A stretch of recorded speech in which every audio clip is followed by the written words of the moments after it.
siempre quedan grabadas todas las reuniones. Así que bueno, buenas noches de nuevo a todos. Ahora sí estamos en la parte en la que grabamos. Hoy vamos a trabajar sobre un libro de Nietzsche que se llama La Galla Ciencia. Es un libro que, como si habrán visto en el apunte, si han tenido oportunidad de leerlo, responde a varios títulos en función de las traducciones que se hagan y de la fuerza que se le dé a cada uno de los términos del título, que lo vamos a ver un poquito ya cuando entremos en eso. Comenzamos, como siempre, con una coyuntura para entender más o menos cuál fue el momento y la situación personal de Nietzsche, histórica, en la cual se escribe este libro.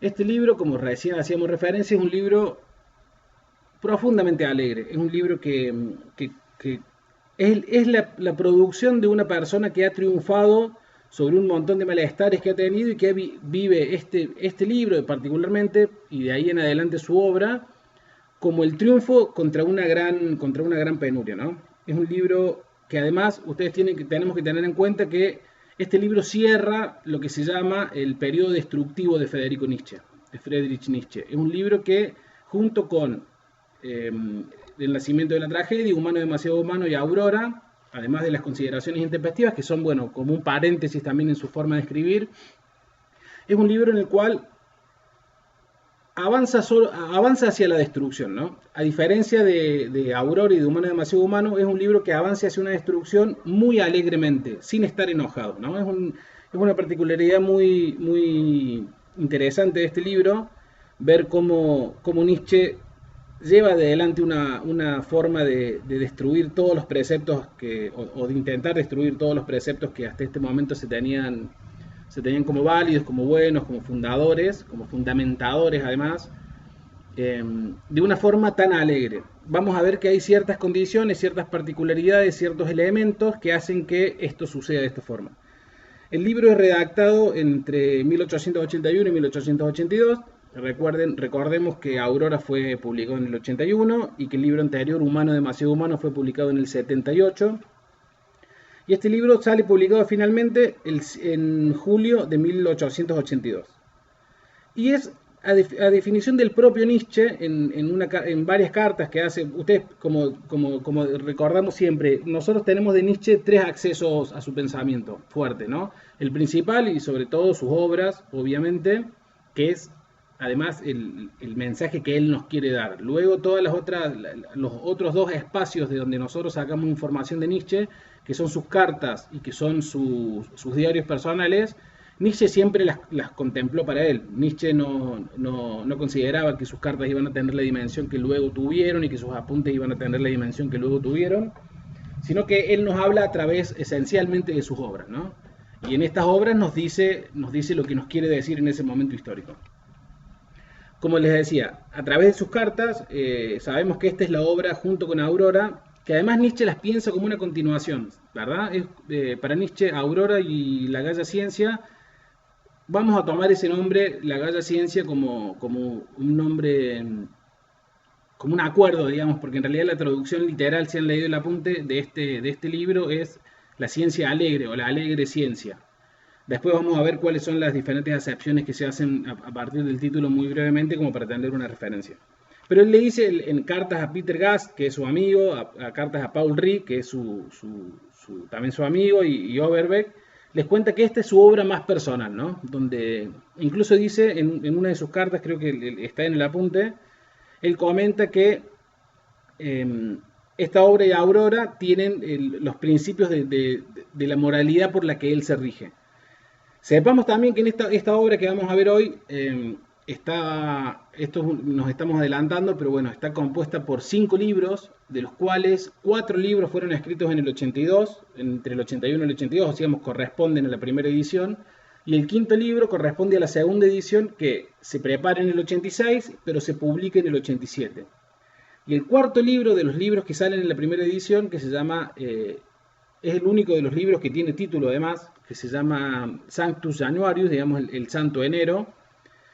Para Nietzsche es la vivencia que él siente en ese mes, digamos en ese enero de 1882, es la madre de las ideas que dan fuerza a este libro. como decimos, bueno, entonces es importante tener en cuenta que este libro particularmente cierra la etapa destructiva. Piensen que el próximo libro que va a publicar Nietzsche después de La Gaia Ciencia es Zaratustra, que le vamos a dedicar la reunión que viene y la siguiente, digamos, vamos a hablar en dos reuniones de Zaratustra. Es su obra para Nietzsche fundamental, para el resto de la concepción filosófica también, es una obra escrita con una pluma muy particular, siendo cínica también con otros libros históricos, con la Biblia específicamente.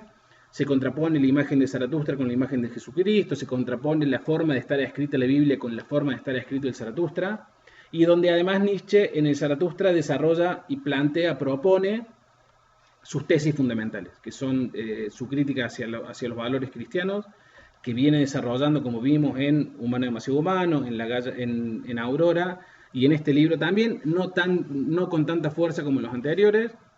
Propone además la idea de superhombre, que es una idea fundamental en Nietzsche, es una idea de futuro, una idea de proyección.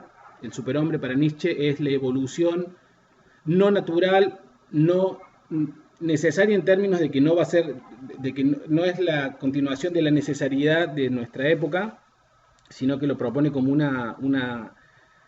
si la humanidad avanzara destruyendo los valores que tiene que destruir y construyendo los sujetos que tiene que construir, lo que va a construir va a ser el superhombre. Es una idea fuerte de ese libro que después la desarrolla también mucho en el Anticristo. El Anticristo es un libro muy, muy particular, muy destructivo, muy violento, el libro más violento quizás de Nietzsche. Y la idea centralmente, que es la idea madre de Nietzsche, a mi entender, y según sus propias definiciones de cómo lo considera, del eterno retorno. Que como vamos a ver también un poquito más adelante, la idea del eterno retorno ya está en Nietzsche antes de escribir este libro, y no la desarrolla, ¿no? Ya vamos a detenernos un poco con fuerza en ese punto, porque esa idea para Nietzsche implica, supone una concepción de la humanidad en términos, una concepción distinta de la humanidad, digamos, genera un acontecimiento en términos de Badiou para Nietzsche. Pero bueno, eso, entender que con esta obra se cierra la época destructiva. Ustedes piensen también a qué llamamos destructivo, digamos, por qué decimos que se cierra una etapa destructiva y comienza una etapa constructiva, porque Nietzsche, en Humano demasiado humano, en el nacimiento de la tragedia lo dejemos de lado porque tiene otro objetivo, ¿no? Y el objetivo que tiene en ese libro lo cumple, que el objetivo es wagnerizar la cultura, digo, proponer, volver de Wagner un mito.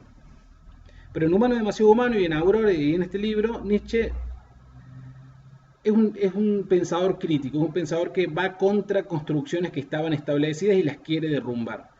Por eso, en este libro, incluso hasta este libro, se cierra esa etapa en la cual él ya no propone nada, sino que destruye. Es interesante también pensar cómo leer la linealidad de la obra de Nietzsche y entender que para poder hacer una construcción de las características que él quiere hacer, tiene que primeramente destruir de la forma en la que él destruye las cosas que cree que tienen que ser destruidas. Y en este libro se cierra esa etapa. Es un libro profundamente crítico, y a diferencia de los libros anteriores, es un libro en el que él está desenfadado. A mí la palabra desenfadado me gusta porque me gusta para aplicar en este contexto particular, porque desenfadado significa que no está enfadado con nada, no hace una destrucción o no propone una destrucción o no avanza hacia una destrucción desde un lugar del enojo, desde un lugar de la malevolencia, sino que lo hace a partir de un espíritu absolutamente renovado. Nietzsche en este libro es un nuevo Nietzsche. Con Alejandro tenemos esta discusión en la que vamos y venimos sobre si es correcto pensar en las etapas del pensamiento de un autor, si decir, bueno, este pensador tiene una primera etapa y una segunda etapa, este otro pensador se puede dividir aquí o allá. Nietzsche tiene definitivamente un antes y un después en Humano demasiado humano y en El nacimiento de la tragedia. Son dos Nietzsche distintos, no son dos Nietzsche distintos, son dos Nietzsche iguales, pero con dos ideas muy distintas. Y en este libro se cierra también una etapa en la cual Nietzsche plantea la filosofía desde lo que él después más adelante llama la filosofía del martillo, ¿no? Una filosofía que derrumba, una filosofía que corroe cimientos que son, a entender de Nietzsche, perjudiciales para la sociedad. ¿Cuáles son los factores que llevan a Nietzsche a esta nueva destrucción alegre? Hasta anteriormente, como dijimos, era una destrucción enojada, ofuscada, crítica en términos negativos, si se quiere, cómo proponía la discusión, cómo proponía la idea, cómo proponía la forma de llevar adelante esta deconstrucción. Y en este libro Nietzsche está victorioso, está jubiloso, no por nada el libro se llama La Galla Ciencia o La Ciencia Alegre. También escribe en el apunte que la traducción literal desde el alemán es la alegre ciencia, ¿no? Esta es la forma en la que Nietzsche nombra el libro. Vuelvo a aclarar que tomamos la Galla Ciencia como referencia porque no sé si en el resto de Latinoamérica, la verdad que deberíamos también corroborarlo. En Argentina, cuando menos, es el nombre que usualmente es la traducción con la que usualmente se define este libro. Pero bueno, habría que ver también en el resto de Latinoamérica. Sé que la alegre ciencia o la ciencia jovial son acepciones muy válidas en todos lados. Nietzsche, luego de Humano demasiado humano y de Aurora, especialmente luego de Aurora, que fue un libro escrito, si recuerdan o si tuvieron oportunidad de revisar el apunte o la grabación, es un libro que se escribe desde la enfermedad. Nietzsche nunca había estado tan enfermo o nunca había padecido su enfermedad con tanta violencia como lo padece en el momento en el que le está escribiendo Aurora. En este momento, en este periodo, la coyuntura en la cual Nietzsche puede escribir La Galla Ciencia o La Alegre Ciencia es una coyuntura absolutamente diferente. Nietzsche pasa un tiempo no demasiado largo, no se acerca a un año, pero está más o menos por ahí, en el cual su salud le da un respiro. Nietzsche siente que ha logrado. En algún momento él duda si no se ha curado definitivamente de sus malestares. Recuerden que Nietzsche era una persona que se percibía a sí mismo como muy enfermo, que tenía dolores crónicos muy fuertes, tenía muchos problemas de vista, tenía muchos problemas de migraña, tenía problemas de vómitos. Él, después de la participación en la guerra, se había contagiado, se había lastimado los pulmones y el hígado. Era una persona que vivía. Por eso también el viaje, los viajes, ¿no? Esto de filósofo errante, de ser un filósofo que viaja, que se mueve, persiguiendo siempre climas que pudieran él ayudarlo, reconfortarlo. Nietzsche pasaba días enteros sin salir de su cuarto, vomitando constantemente, esperando la muerte. Si recordamos las cartas que escribe después de escribir a Aurora, que le manda a sus amigos y a sus amigas, él incluso hace referencia, en el apunte de la reunión pasada está transcripto, hace referencia a este esperar la muerte, ¿no? Nietzsche estaba esperando constantemente morir, de la forma. Recuerden también que en este momento él tiene la edad que tiene el padre cuando muere, entre 34, 35, 36 años, y está esperando constantemente que su cerebro le falle y morir como su padre, ¿no? Y este libro particularmente es un libro que lo escribe a partir de la salud, a partir de estar muchos días, varios días, muchos meses gozando de buena salud, casi sin ataques de los ataques violentos que él tenía. Ustedes piensen que para Nietzsche un ataque violento era estar 3 días vomitando en la cama, sin poder salir, y como él mismo decía, rogando morirse. Y él a veces, de hecho, él habla de los ataques, de los aneurismas que podría tener para morir, diciendo que eran como una salvación, esperando la salvación del ataque cerebral. Padecía mucho, en muchas otras cartas él dice, está justamente esperando morirse. En muchas otras cartas también hace referencia a su tendencia de quitarse la vida para dejar de sufrir, una vida en la que él padecía demasiado. Y este libro surge a partir de un estado de salud desconocido para Nietzsche, un estado de salud en el cual él se siente triunfador, eufórico, siente que la vida está comenzando nuevamente, ¿no? Imagínense padecer desde muy temprana edad. A él le dan la licencia en la cátedra de Basilea justamente por padecer estas enfermedades que padece. Piensen que después de eso, tener un periodo, encontrar entre tantos viajes, porque Nietzsche viajaba demasiado, como decíamos en la reunión pasada, en el norte de Italia, en el sur de Francia, en los Alpes suizos, viajaba demasiado buscando un clima que fuera más beneficioso con sus condiciones de salud. Y en esos viajes encontró un cierto respiro en Génova, donde termina finalmente de armar Aurora, y donde él ya siente que su salud empieza a ser una aliada, ¿no? Es un momento muy particular de su vida donde cree, justamente como decíamos hace un ratito, cree que se curó. Pero a la vez, esta victoria que él siente que tiene, esta victoria contra su salud, que es una victoria a la vez contra sí mismo, y recordemos también que Nietzsche en un punto decide no descreer de los médicos, pero sí decide ser él su propio médico y empezar a construir él su propia medicina para su cuerpo, porque entendía que nadie conocía más las condiciones de su salud que él mismo. También tiene que ver con que todos los médicos, que fueron muchos, con los que se trató y con los que trabajó y que lo vieron, no encontraban en él una patología clara para describir los malestares que él sentía. Él define ser entonces su propio médico y siente este periodo, que es un periodo corto. Ustedes sepan que después de la Galla Ciencia, de escribir este libro, la salud vuelve a resentírsele, no en la forma en la que había padecido Aurora, pero que vuelve a resentirse, no con la jovialidad de este libro. Pero bueno, él en este momento particular siente que ha triunfado sobre la enfermedad. Pero no solo contra la enfermedad. Por eso digo, es un libro en el cual hay un Nietzsche victorioso, pero que triunfa sobre otras condiciones que no son solo su enfermedad. La enfermedad es una y quizás la más importante. Pero además es un periodo en el cual Nietzsche ya puede dejar un poco atrás a Wagner. Todo este padecimiento, este sufrimiento que sentía Nietzsche, esta duda que sentía sobre si valía la pena perseguir tanto la verdad y que el acto de perseguir esa verdad nos costara tanto. A Nietzsche le costó ni más ni menos que la amistad con la persona que más admiró en su vida, que consideraba como un padre. Le costó la amistad con la esposa de esa persona, que era Cosima, que consideraba como una confidente en un grado extremo. Le costó la relación con el círculo de Wagner, que en los últimos 6 años había sido su propio círculo, salvo puntuales amistades que él sigue manteniendo.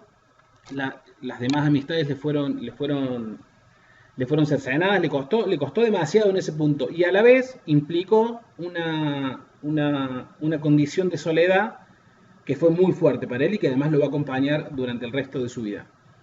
Porque, naturalmente, si toda su vida había sido construida en función del círculo wagneriano y de perseguir una idea de reconstrucción mítica y de reconstrucción religiosa en términos artísticos a partir del sujeto Wagner, de la obra de Wagner, todo eso le fue quedando de lado, todo eso lo perdió a costa de... Todo eso fue el costo que tuvo que pagar para perseguir las verdades que él creía que tenía que perseguir. Que siempre se las cuestiona, que siempre durante el tiempo de Aurora él pone un manto de mucha duda sobre si eso valía la pena. Y en este punto no, en este punto Nietzsche ya está resucitado, diría, pero está cuando menos curado ya de esas heridas, ¿no? Esas heridas que supuraban, que dolían, que lo lastimaban en su persona. En este punto, cuando escribe La Galla Ciencia, han quedado de lado. Él siente que ha triunfado sobre el dolor de la pérdida de Wagner, ha triunfado sobre el recuerdo de Wagner, que es lo más importante, ¿no? Porque uno a veces puede... El dolor de una persona ausente no es más que el estar consciente constantemente de la ausencia de esa persona, ¿no? Volvemos como presente una ausencia constantemente, y es mucho más dolorosa una ausencia presente que una presencia ausente, ¿no? Eso es lo que le sucedía a Nietzsche con Wagner. La ausencia de Wagner y del círculo wagneriano y de Cosima también con mucha fuerza eran para Nietzsche una carga. Y a la vez es un triunfo también sobre esta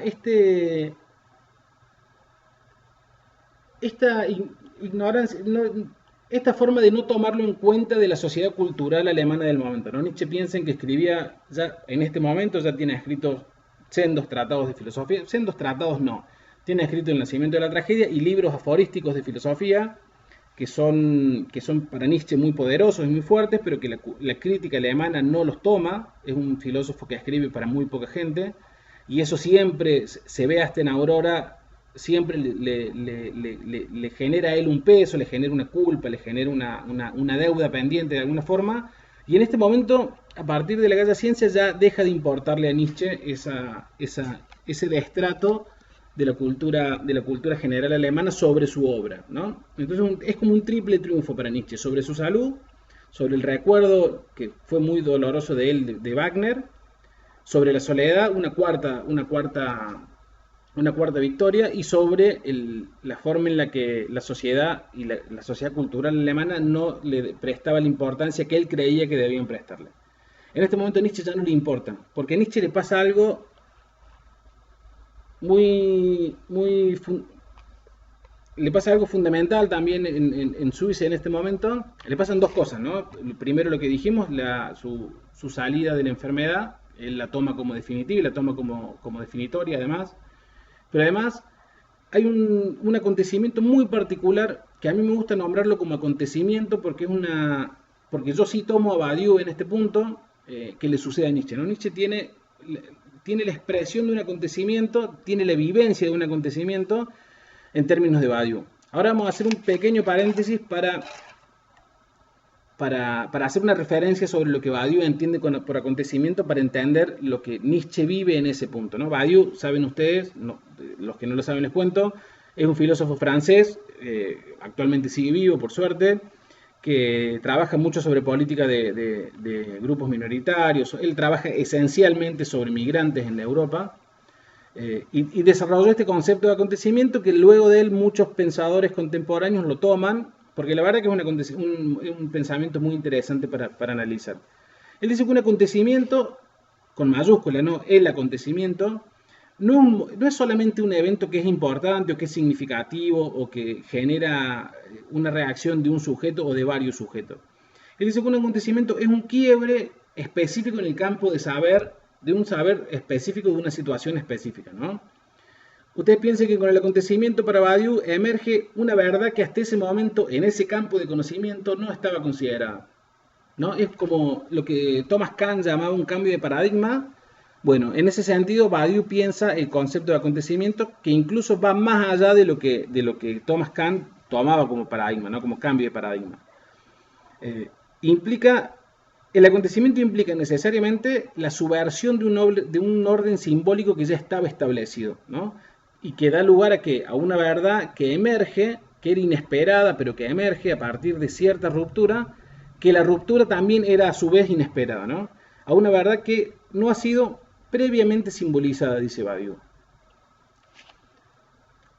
A mí me parece que en términos de, yo cuando hacía un repaso sobre el pensamiento de Badiou en este punto, para traer la reflexión al grupo, se me ocurría lo que Nietzsche decía sobre el lenguaje, ¿no? Y decía, bueno, el lenguaje, nosotros tenemos, que lo hablamos en la tercera o en la cuarta reunión, nosotros tenemos una limitación, que es la limitación que nuestro lenguaje nos impone, porque el lenguaje tiene la potestad y la facultad y la determinación de mostrarnos un horizonte de pensamiento.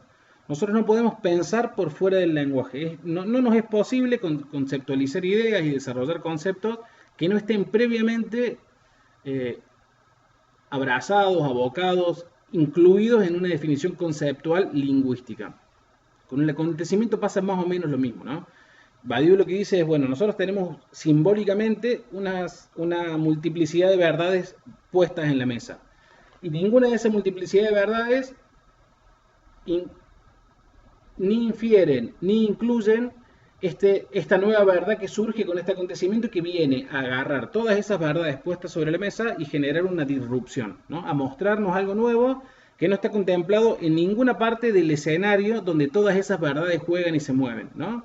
En términos de Wittgenstein, digamos, de los juegos del lenguaje tienen una construcción de verosimilitud intrínseca a sí mismos. Por fuera de los juegos del lenguaje no tiene sentido ciertas consideraciones internas, pero por dentro de ese juego del lenguaje tenemos las verdades se justifican a sí mismas, pero a la vez incluyen a todas las posibles verdades que ese juego del lenguaje posibilita. No sé si se entiende la idea.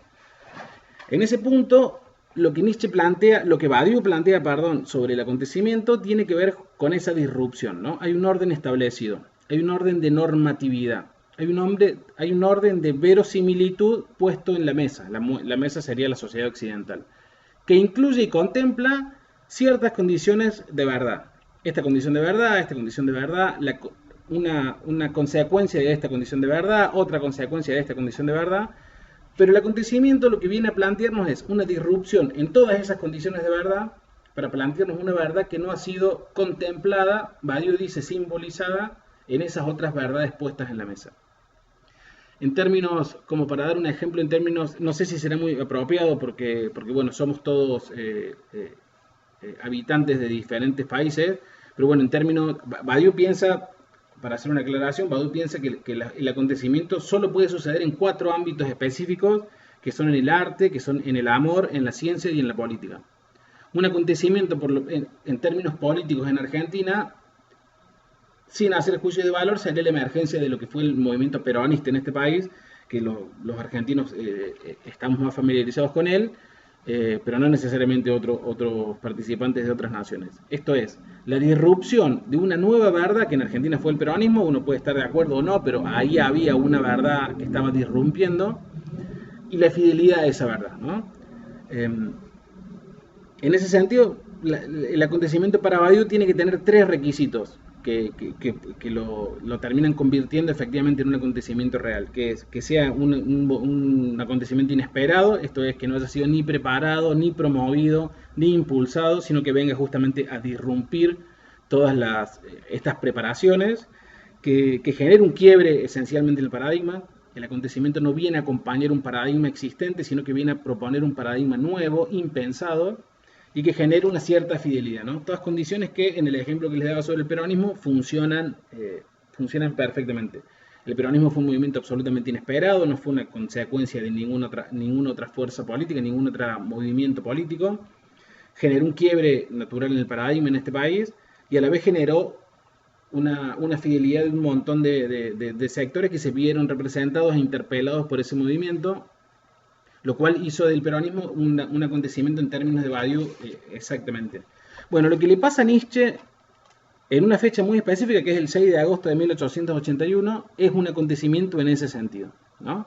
Es una disrupción, emerge una nueva verdad que él no consideraba, surge un quiebre de paradigma porque modifica todas las creencias que Nietzsche había tenido y considerado hasta ese momento en términos de marco ideológico, y genera esencialmente una fidelidad, que es la fidelidad del propio Nietzsche hacia esa idea que emergió, ¿no? Lo que Nietzsche siente como el acontecimiento, lo que yo defino como acontecimiento para Nietzsche en ese momento, es ni más ni menos que la idea que lo abraza a él, le surge, lo disrumpe a él, de lo que él considera el eterno retorno, ¿no?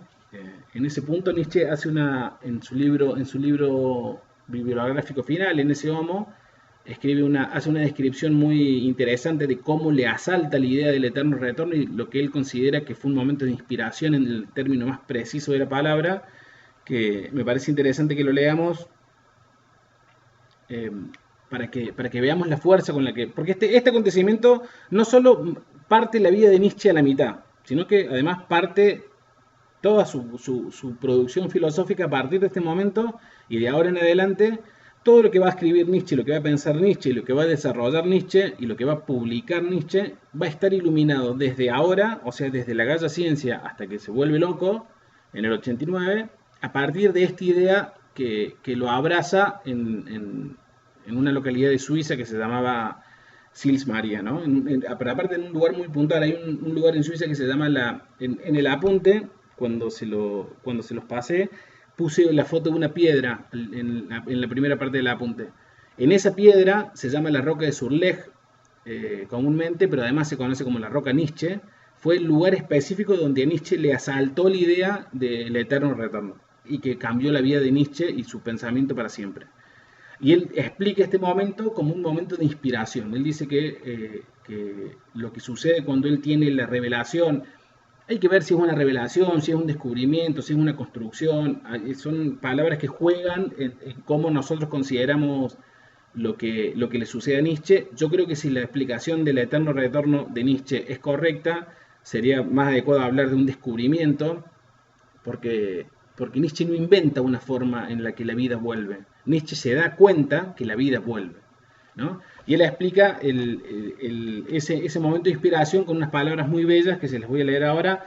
Como habíamos dicho, vamos a también tomarnos un tiempito para leer un poco más a Nietzsche, ¿no? Para que sea Nietzsche también un poco el que nos hable.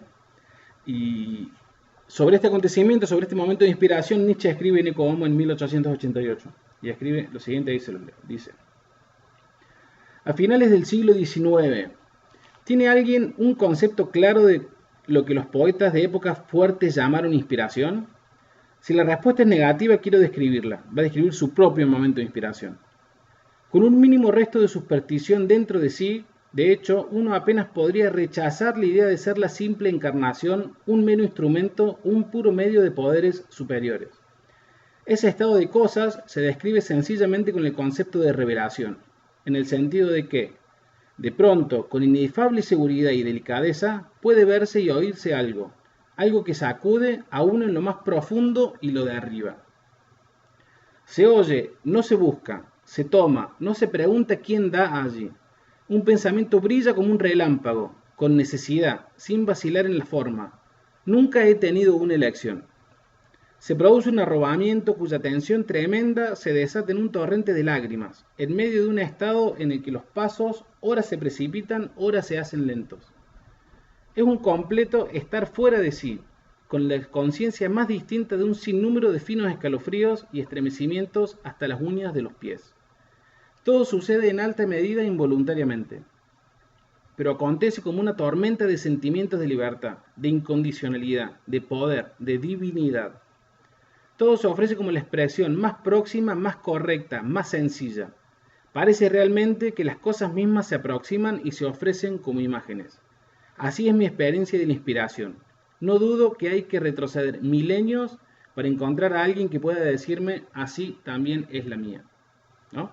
Eso es lo que siente Nietzsche que le sucede en la Roca de Surlej en el 6 de agosto, que es está a partir de sus cartas y sus apuntes, sabemos que fue en ese momento específico y en ese lugar específico donde él tuvo esta inspiración, la idea que le atraviesa la vida. Ya vamos a ver brevemente lo que implica el eterno retorno para Nietzsche. Es una idea que vamos a desarrollar y trabajar con fuerza en la octava reunión, digamos, no en la próxima, sino en la que viene, porque Nietzsche además la trabaja esencialmente en Zaratustra.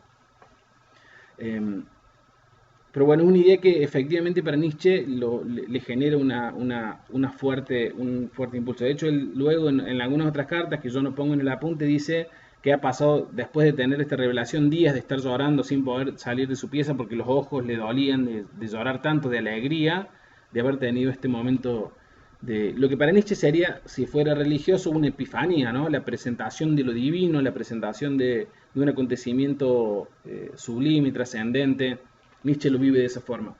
Y para Nietzsche esta idea marca mucho su filosofía. Después le escribe a su amigo, escribe en una nota de sus cuadernos, escribe 6.000 pies sobre el mar y mucho más elevado todavía sobre las cosas humanas, ¿no? Pensando en esta revelación. Y a Peter Gass, que es uno de sus amigos que mantiene a lo largo de su vida, le escribe la siguiente carta sin querer develar mucho, porque hay otra cosa también con la idea del eterno retorno que hay que tener en cuenta. Nietzsche nunca la desarrolla en términos absolutos, acabados ni determinantes, sino que siempre la presenta como una idea que se esconde, como una... Heidegger decía, siempre volvemos al minuto heideggeriano, Heidegger decía que el ser, que es lo que Heidegger persigue durante toda su vida, él no lo puede definir, no lo puede conceptualizar, no puede explicar qué es ni explicar qué no es, sino que es una intuición que él persigue durante toda su vida.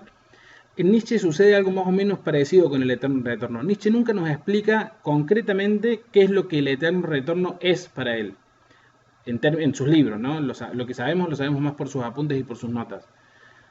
El eterno retorno es una idea como que se presenta, yo uso en el apunte la idea de laberínticamente porque es la idea que Safransky también propone, que me parece una idea muy adecuada. Nietzsche nos propone que el eterno retorno es una revelación, es una verdad, es una epifanía en términos religiosos, que uno tiene que ir persiguiendo pero que se va constantemente escondiendo. Nietzsche dice del eterno retorno que es una idea que necesita 1000 años para poder entenderse, conceptualizarse, explicarse, y a la vez el único ser humano capaz de asimilar plenamente la idea del eterno retorno es el superhombre.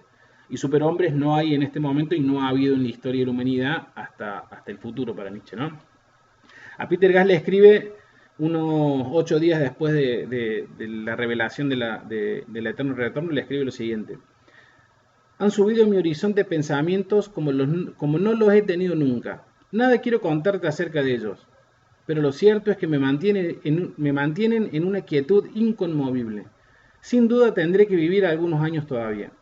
Me baja por la cabeza el presentimiento de que propiamente vivo una vida muy peligrosa, pues pertenezco a las máquinas que pueden estallar, ¿no? Esta revelación, este momento, esta epifanía, implican para Nietzsche esa sensación de peligrosidad, de avance. Piensen también, esto hay que leerlo necesariamente, o no necesariamente, hay que leerlo, yo creo que es correcto leerlo en términos de que Nietzsche hasta un año antes de este momento, menos de un año antes todavía, estaba enfrentado constantemente a la muerte. Él creía que la muerte era un destino que que lo estaba esquivando, pero por muy poco, y que en breve iba a llevárselo. Y bueno, y en este momento de nueva renovación de salud, en este momento de nueva epifanía intelectual, ya siente que él ha dejado esto de lado, pero que aún así pertenece al conjunto de máquinas que pueden estallar, ¿no? Eh, como les decía, este acontecimiento, esta revelación surge específicamente el 6 de agosto del 81, es el momento en el cual él tiene el eterno retorno llega a él como idea, en un lugar que se llama Sils Maria, en la Roca sur Lech, principalmente, que es la de la foto como les dije, en un lugar que se llama Sils Maria, que queda en Alta, en Gandima, en una localidad de Suiza, que es un lugar yo no conozco, pero que para preparar este apunte lo he revisado y es aparentemente muy precioso, y genera, como dijimos, un quiebre, ¿no? Un quiebre del antes del pensamiento de Nietzsche y un quiebre de después del pensamiento de Nietzsche. Bien, ahora veamos qué es lo que es el eterno retorno, ¿no? El eterno retorno es una condición, es muy difícil de explicar en términos de importancia, porque en realidad Nietzsche hace dos explicaciones sobre el eterno retorno, una explicación que es física y una explicación que es metafísica. Ustedes saben que metafísica es una palabra que acuña Aristóteles en el siglo IV a.C. en Grecia, y que en realidad la traducción literal es, la expresión en griego es metatafísica, que quiere decir más allá de la física, más allá de la physis. Los griegos, ustedes piensen que para los griegos, filósofos de precristianos, digamos, socráticos y presocráticos, la filosofía y la física iban muy de la mano. De hecho, si ustedes se ponen finos en ver qué es lo que se preguntaban los filósofos sobre la naturaleza, sobre la materia, sobre la determinación, sobre la significación, lo que van a ver es que van a encontrar un montón de pensadores que se hacían preguntas esencialmente físicas, ¿no? Que no estaban hechas para ser respondidas a partir de consideraciones metafísicas en términos de significativas, sino que eran preguntas sobre la materia, sobre la construcción de la materia, sobre la constitución de la materia, sobre los elementos últimos de la materia. Entonces la filosofía y la física en ese momento estaban juntas. Y la metafísica, lo que Aristóteles llama eso, metafísica, es una disciplina, digamos, una forma de pensamiento que se pregunta por aquellas cosas que están más allá de la materia, ¿no? Más allá de la física. Hay un libro precioso de Aristóteles que se llama La Metafísica, el título en griego, vuelvo a ser redundante, es Metafísica, y en ese libro Aristóteles comienza hablando sobre las causas, sobre el ser, sobre la esencia. Un libro cuando uno lo lee va a encontrar mucho de descripciones quizás físicas. Pero bueno, ¿qué es el eterno retorno en términos generales? En términos generales, el eterno retorno comprende esta idea. Sostiene que el tiempo gira en sí mismo y que todas las cosas que suceden ahora van a suceder eternamente. Sucedieron anteriormente eternamente, pero van a suceder de ahora en adelante eternamente. Todo, todo la construcción de este mundo, cómo este mundo surgió, cómo el sistema solar surgió, y cómo el mundo surgió, nuestro planeta Tierra surge y gira alrededor del Sol, y cómo a partir de muy precisas y específicas condiciones de ese astro que es la Tierra, que gira alrededor de otro astro que es el Sol, a partir de distancia, de tiempo, de velocidad, y sobre todo de proximidad con el Sol, permite que ciertas químicas, ciertos elementos químicos se configuren y se confabulen Confabulen no, porque implicaría una voluntad, pero sí que se mezclen y que den nacimiento a materia orgánica, y que esa materia orgánica dé nacimiento a seres humanos, que esos seres humanos den nacimiento al pensamiento, y que esos seres humanos pensantes, animales pensantes, dice Nietzsche, animales con intelecto, dice Nietzsche, sobre verdad y mentira en sentido extramoral, se contemplen a sí mismos y contemplen su existencia y cómo esa Tierra inevitablemente luego de un tiempo, por las condiciones que sean, por un asteroide, porque vamos a apretar el botón rojo y vamos a explotar el mundo, porque se van a pelear los yanquis con los rusos y con los chinos y van a empezar a tirar bombas, por las condiciones que sean, cómo esto en un momento va a terminar, o porque si no pasa eso, si tenemos la fortuna de que eso no suceda, que sería muy extraño, pero podría suceder, el sol en un momento se va a apagar y esta tierra esta tierra va a dejar de ser un lugar habitable y el conocimiento humano va a perecer. Eso va a suceder, nos va a suceder a nosotros, dice Nietzsche, pero además eso sucedió infinitamente, un montón de veces atrás, infinitas veces hacia atrás, y va a suceder infinitas veces hacia adelante. Cuando nuestro mundo se acabe, por el motivo X que sea, por la X que sea el motivo que este mundo se acabe, nuestro mundo nuevamente va a volver a nacer y nuevamente va a volver a vivir las vivencias que vivimos para nuevamente apagarse, para dar ciclo a un nuevo nacimiento, que va a dar ciclo a un nuevo crecimiento, que va a dar ciclo a un nuevo acabose y así para siempre, ¿no? Esto va a suceder siempre. Pero Perfecto. sí, Pero este nuevo nacimiento que se vuelve cíclico, sí. ¿tiene nuevas transformaciones o siempre lo ve como algo pesimista? Nietzsche no lo ve ni como pesimista ni como optimista. Para Nietzsche es lo que va a pasar. No hay una condición, ni una apreciación, ni una estimación en términos de valorativos. Él no dice que sea bueno, que sea malo, que suceda. Nietzsche descubre en ese momento de ese 6 de agosto que esto es lo que va a suceder. No solo que va a ser lo que va a suceder, sino que va a ser lo que es lo que sucedió infinitas veces para atrás y lo que va a suceder infinitas veces para adelante.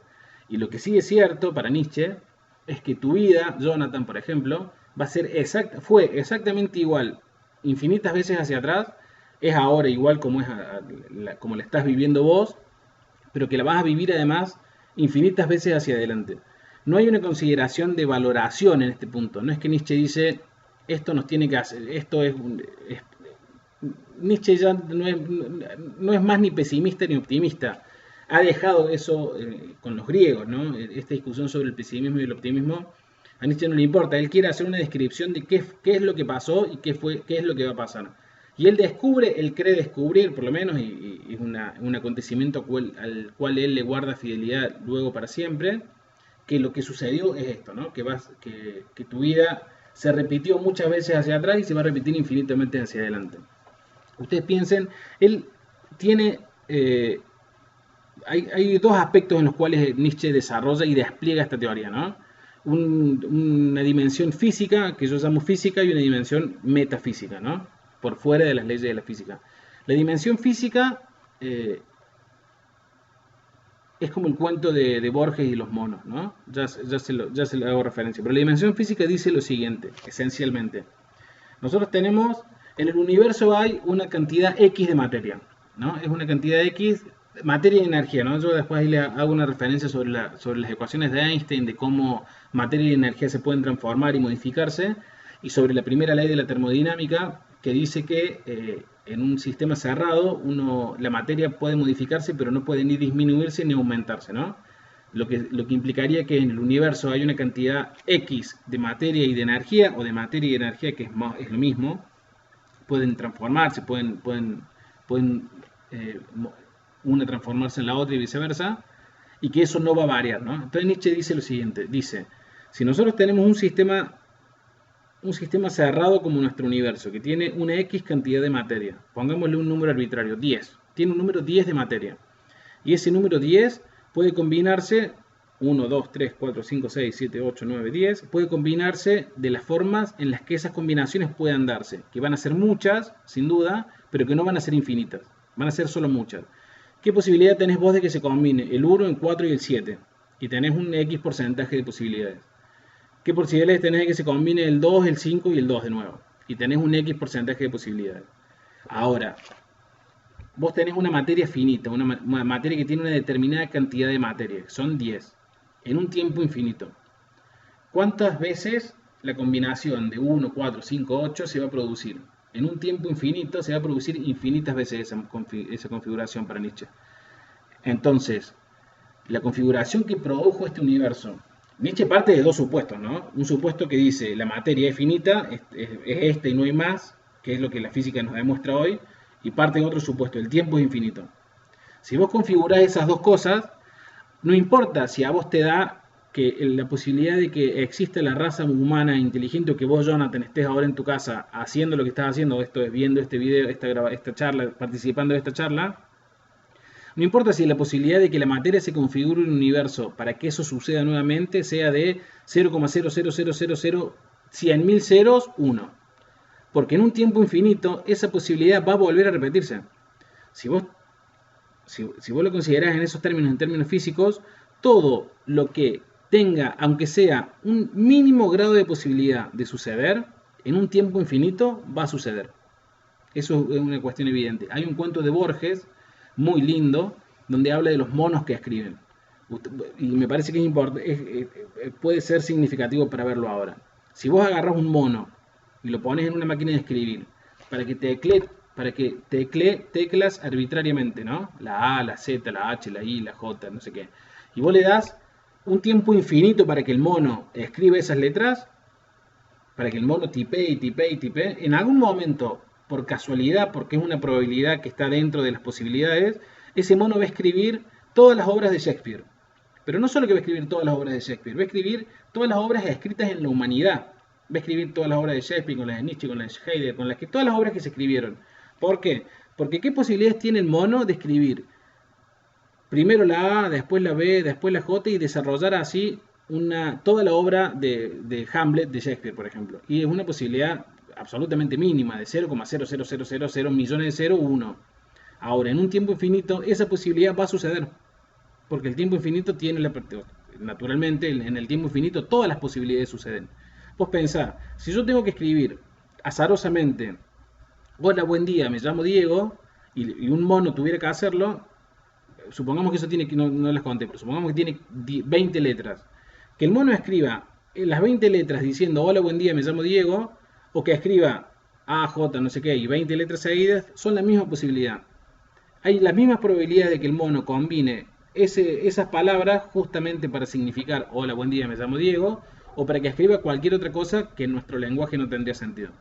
De esa forma, así como es igual de improbable que el mono escriba las dos cosas, como tiene una posibilidad probabilística de que suceda, en un tiempo infinito eso va a suceder. Físicamente va a suceder, no es un capricho de Nietzsche. Naturalmente va a suceder. Si vos te pones a tirar una moneda para arriba y decís, bueno, yo voy a esperar, yo quiero que salgan 100 veces seguida cara, en algún momento, si vos tirás la moneda infinitas veces, en algún momento va a suceder que va a salir 100 veces seguidas cara. Una probabilidad muy pequeña tenés, sin duda. Ahora, ¿qué va a suceder? Va a suceder. Esa es la explicación física de Nietzsche sobre el eterno retorno. No sé si se entiende bien. ¿Se entendió más o menos, Alejandro? Sí, digo, solo tengo unas dudas sobre esto. Has comentado en 2, 3 ocasiones acerca de que ese tema del eterno retorno es básicamente un descubrimiento, más que una como elaboración filosófica. Y por lo que estás comentando ahora, mi pregunta es, entonces el concepto del eterno retorno está fundamentado básicamente en la idea de un tiempo infinito, es decir, si el concepto del tiempo infinito se colapsa, el concepto del eterno retorno igual se vendría para abajo.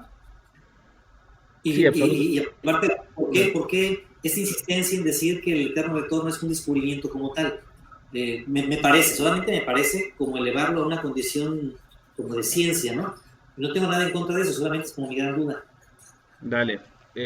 Sí, todas las apreciaciones que hiciste son correctas. Si la idea de tiempo infinito se colapsa, si nosotros descubrimos que el tiempo finalmente va a dejar de ser algo que va a transcurrir, hay que ver cómo consideramos el tiempo, ¿no? Me parece que la física tiene muchas cosas nuevas para decir, ¿no?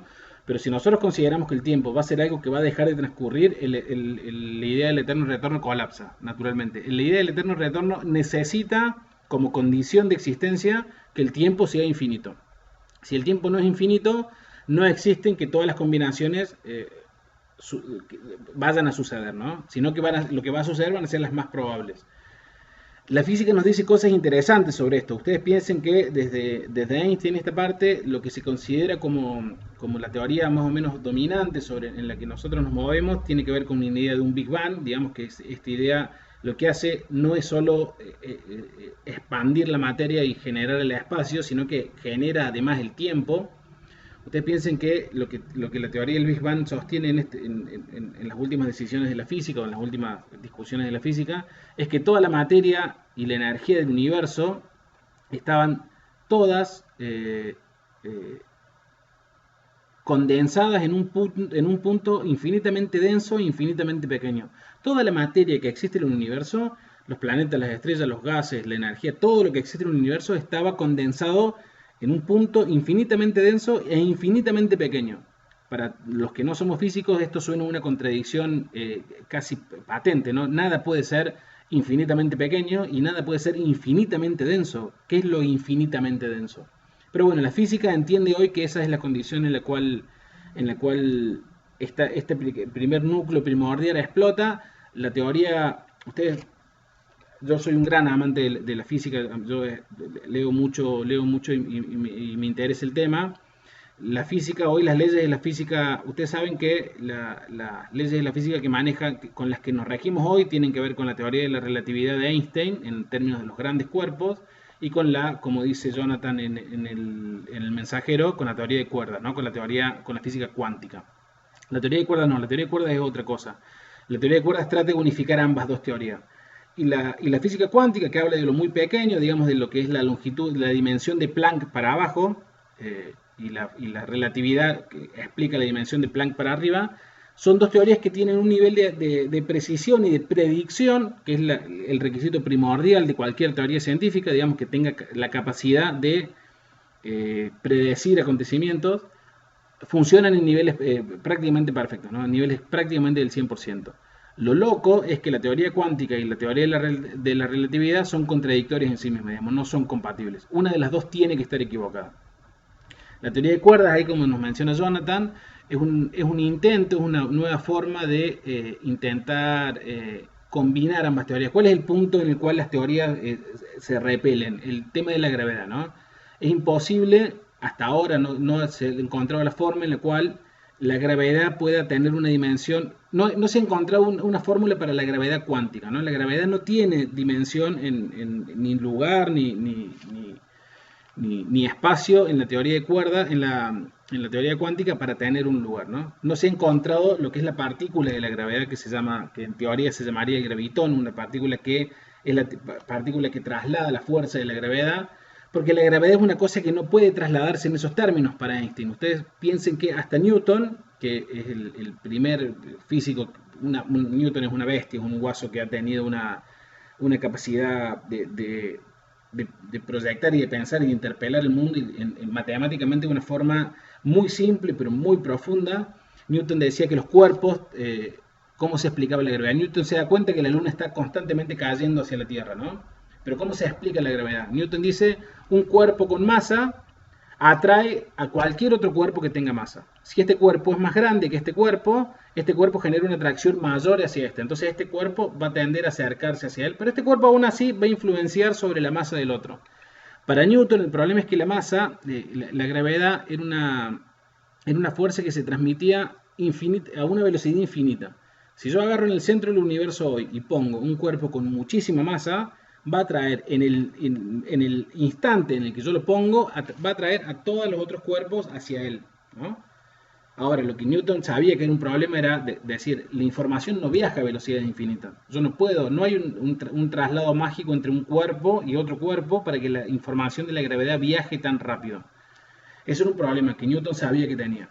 Einstein, cuando viene a desarrollar la teoría especial de la relatividad, nos dice que la gravedad no es tal cosa, no es una propiedad que tienen los cuerpos para atraer mágicamente otro cuerpo, sino que es el peso de un cuerpo, la densidad de un cuerpo, curvando algo que Einstein descubre, que él lo llama el espacio-tiempo, ¿no? El espacio-tiempo es una cosa, es como un plasma, es como una sábana, es como el trasfondo de todo lo que existe. Para Einstein, para Newton eso era vacío, o sea, para Newton había vacío y masa que se ponía y atraía. Para Einstein el cuerpo deforma el espacio-tiempo por su propio peso y en esa deformación genera una curvatura espacio-temporal donde los cuerpos tienden a caer hacia él, ¿no? Un agujero negro no es más que un cuerpo que ha tenido la densidad suficiente como para curvar tanto el espacio-tiempo que ni siquiera la luz puede salir de ahí. Por eso son agujeros negros, ¿no? Ustedes piensen que todos los cuerpos generan gravedad. Yo, vos, la Tierra, la Luna, cualquier estrella, cualquier cuerpo con masa genera gravedad. Y cada una de esas gravedades tiene lo que la física llama la velocidad de escape. Si yo tiro una piedra hacia arriba, si yo la tiro con la mano, la piedra va a subir con la aceleración con la que yo le tire, hasta que la gravedad lo va a frenar, y en un momento lo va a hacer caer por la gravedad, por la deformación del espacio-tiempo de la Tierra.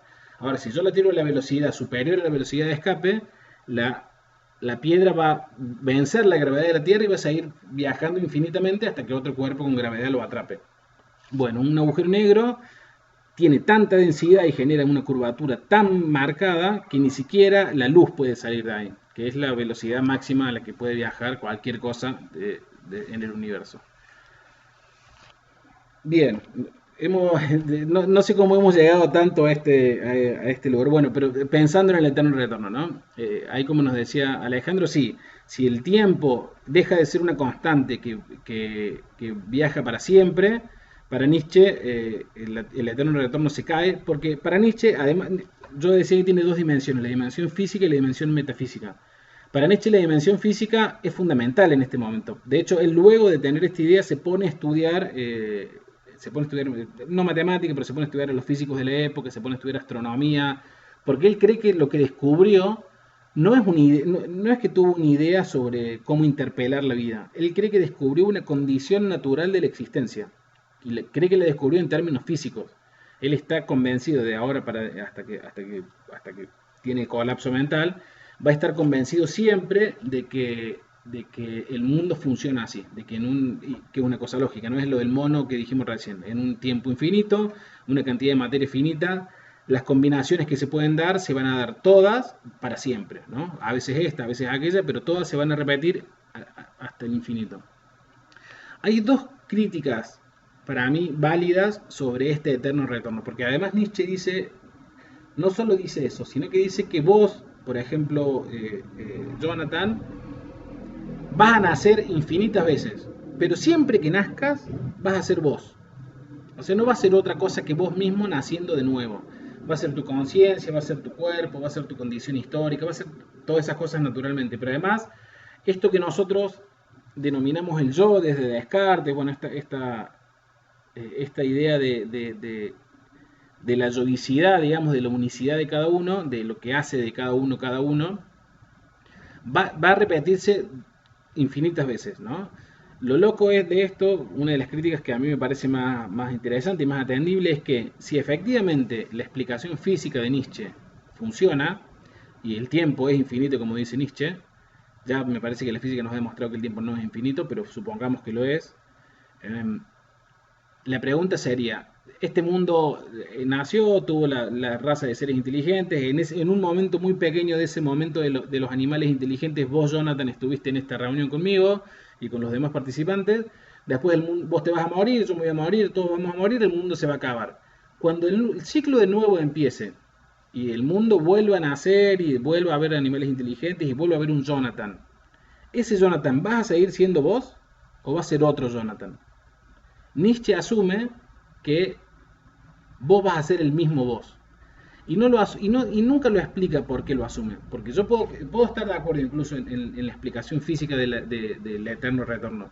Ahora, lo que me llama la atención es creer que yo voy a volver a ser yo mismo. O sea, ¿cuál va a ser la linealidad que va a permitir que el yo que soy ahora sea el mismo yo que va a ser el que van a ser dentro de X cantidad de tiempo? ¿No? ¿Qué es lo que es la conciencia?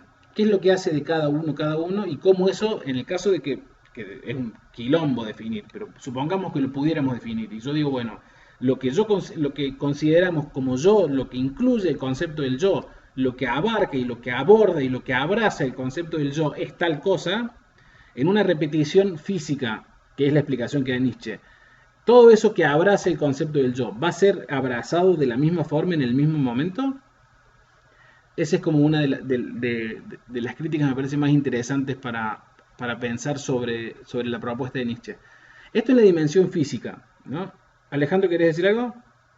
Sí, perdón, Diego. Dale. Mira, mi pregunta es, ¿cuánta injerencia tiene ahorita el concepto del eterno retorno? Porque, por ejemplo, lo aborda Mircea Eliade, ¿no? Pero lo aborda desde, digamos, desde la noción del mito.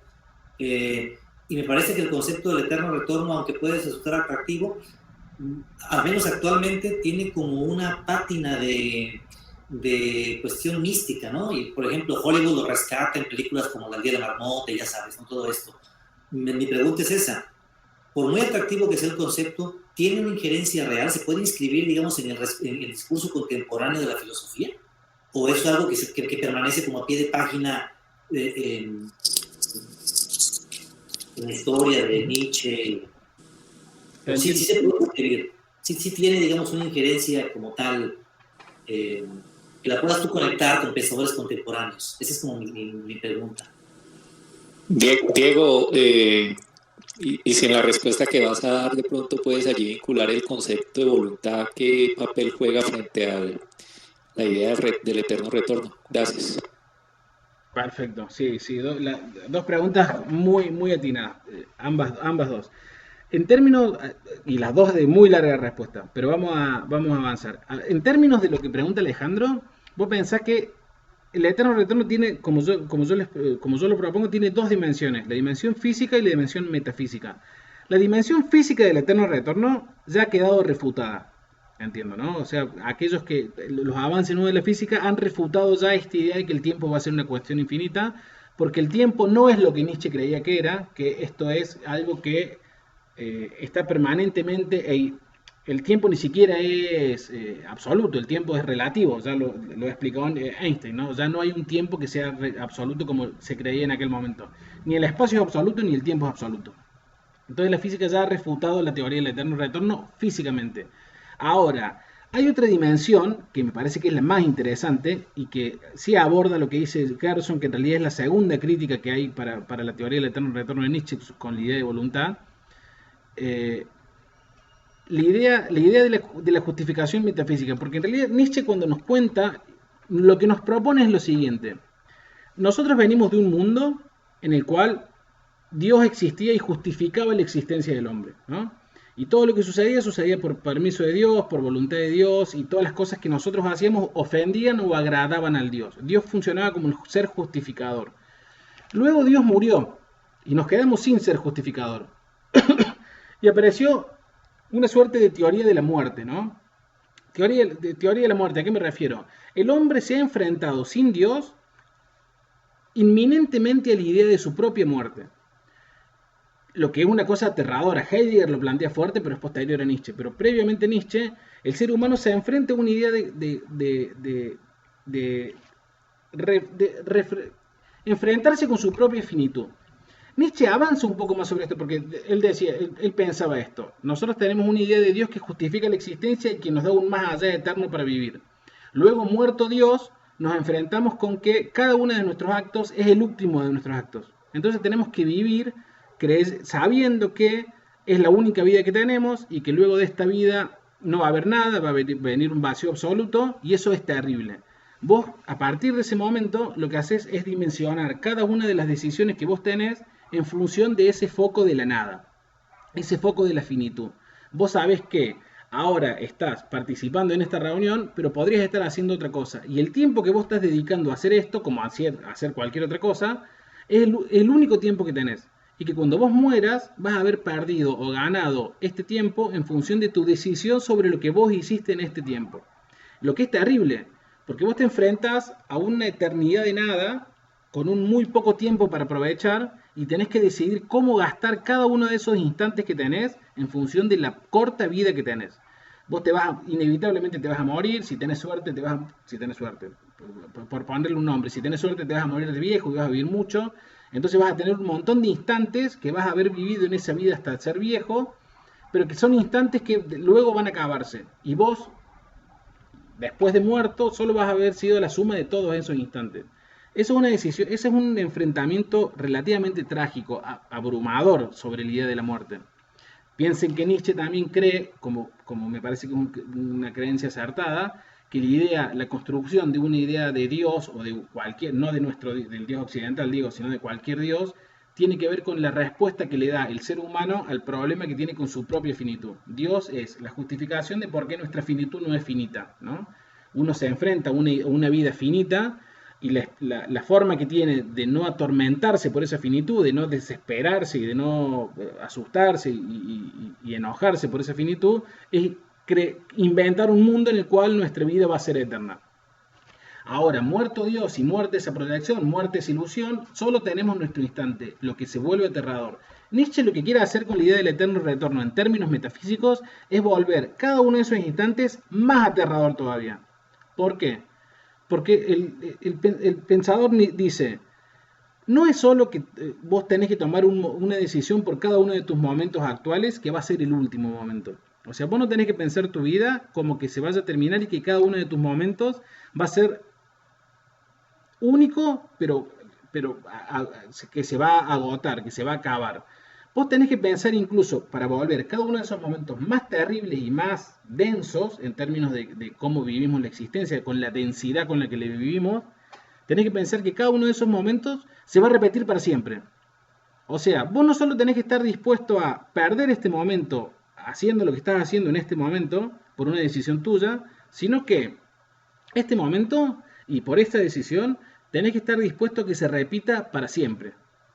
Lo que lo vuelve muchísimo más terrible si lo piensan. Esa es la propuesta de Nietzsche, volver cada decisión más terrible y más densa.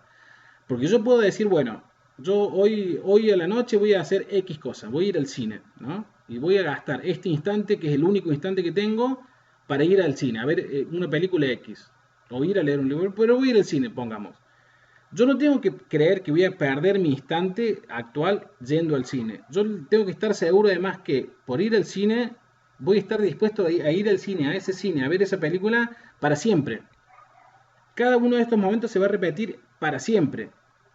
Y es mucho más terrible todavía, ¿no? Es más terrible creer que un momento se acaba y listo, y yo tener que vivir con ese acabose del momento, que tener que vivir con la conciencia de que cada decisión que yo tomo va a ser repetida para siempre. Yo vivo otra vida de esa forma. Yo me enfrento de otra forma a la vida a partir de ese momento. ¿Por qué? Porque ya no es la decisión sobre la finitud sobre la que tengo que tomar una decisión. No es la finitud la que me interpela.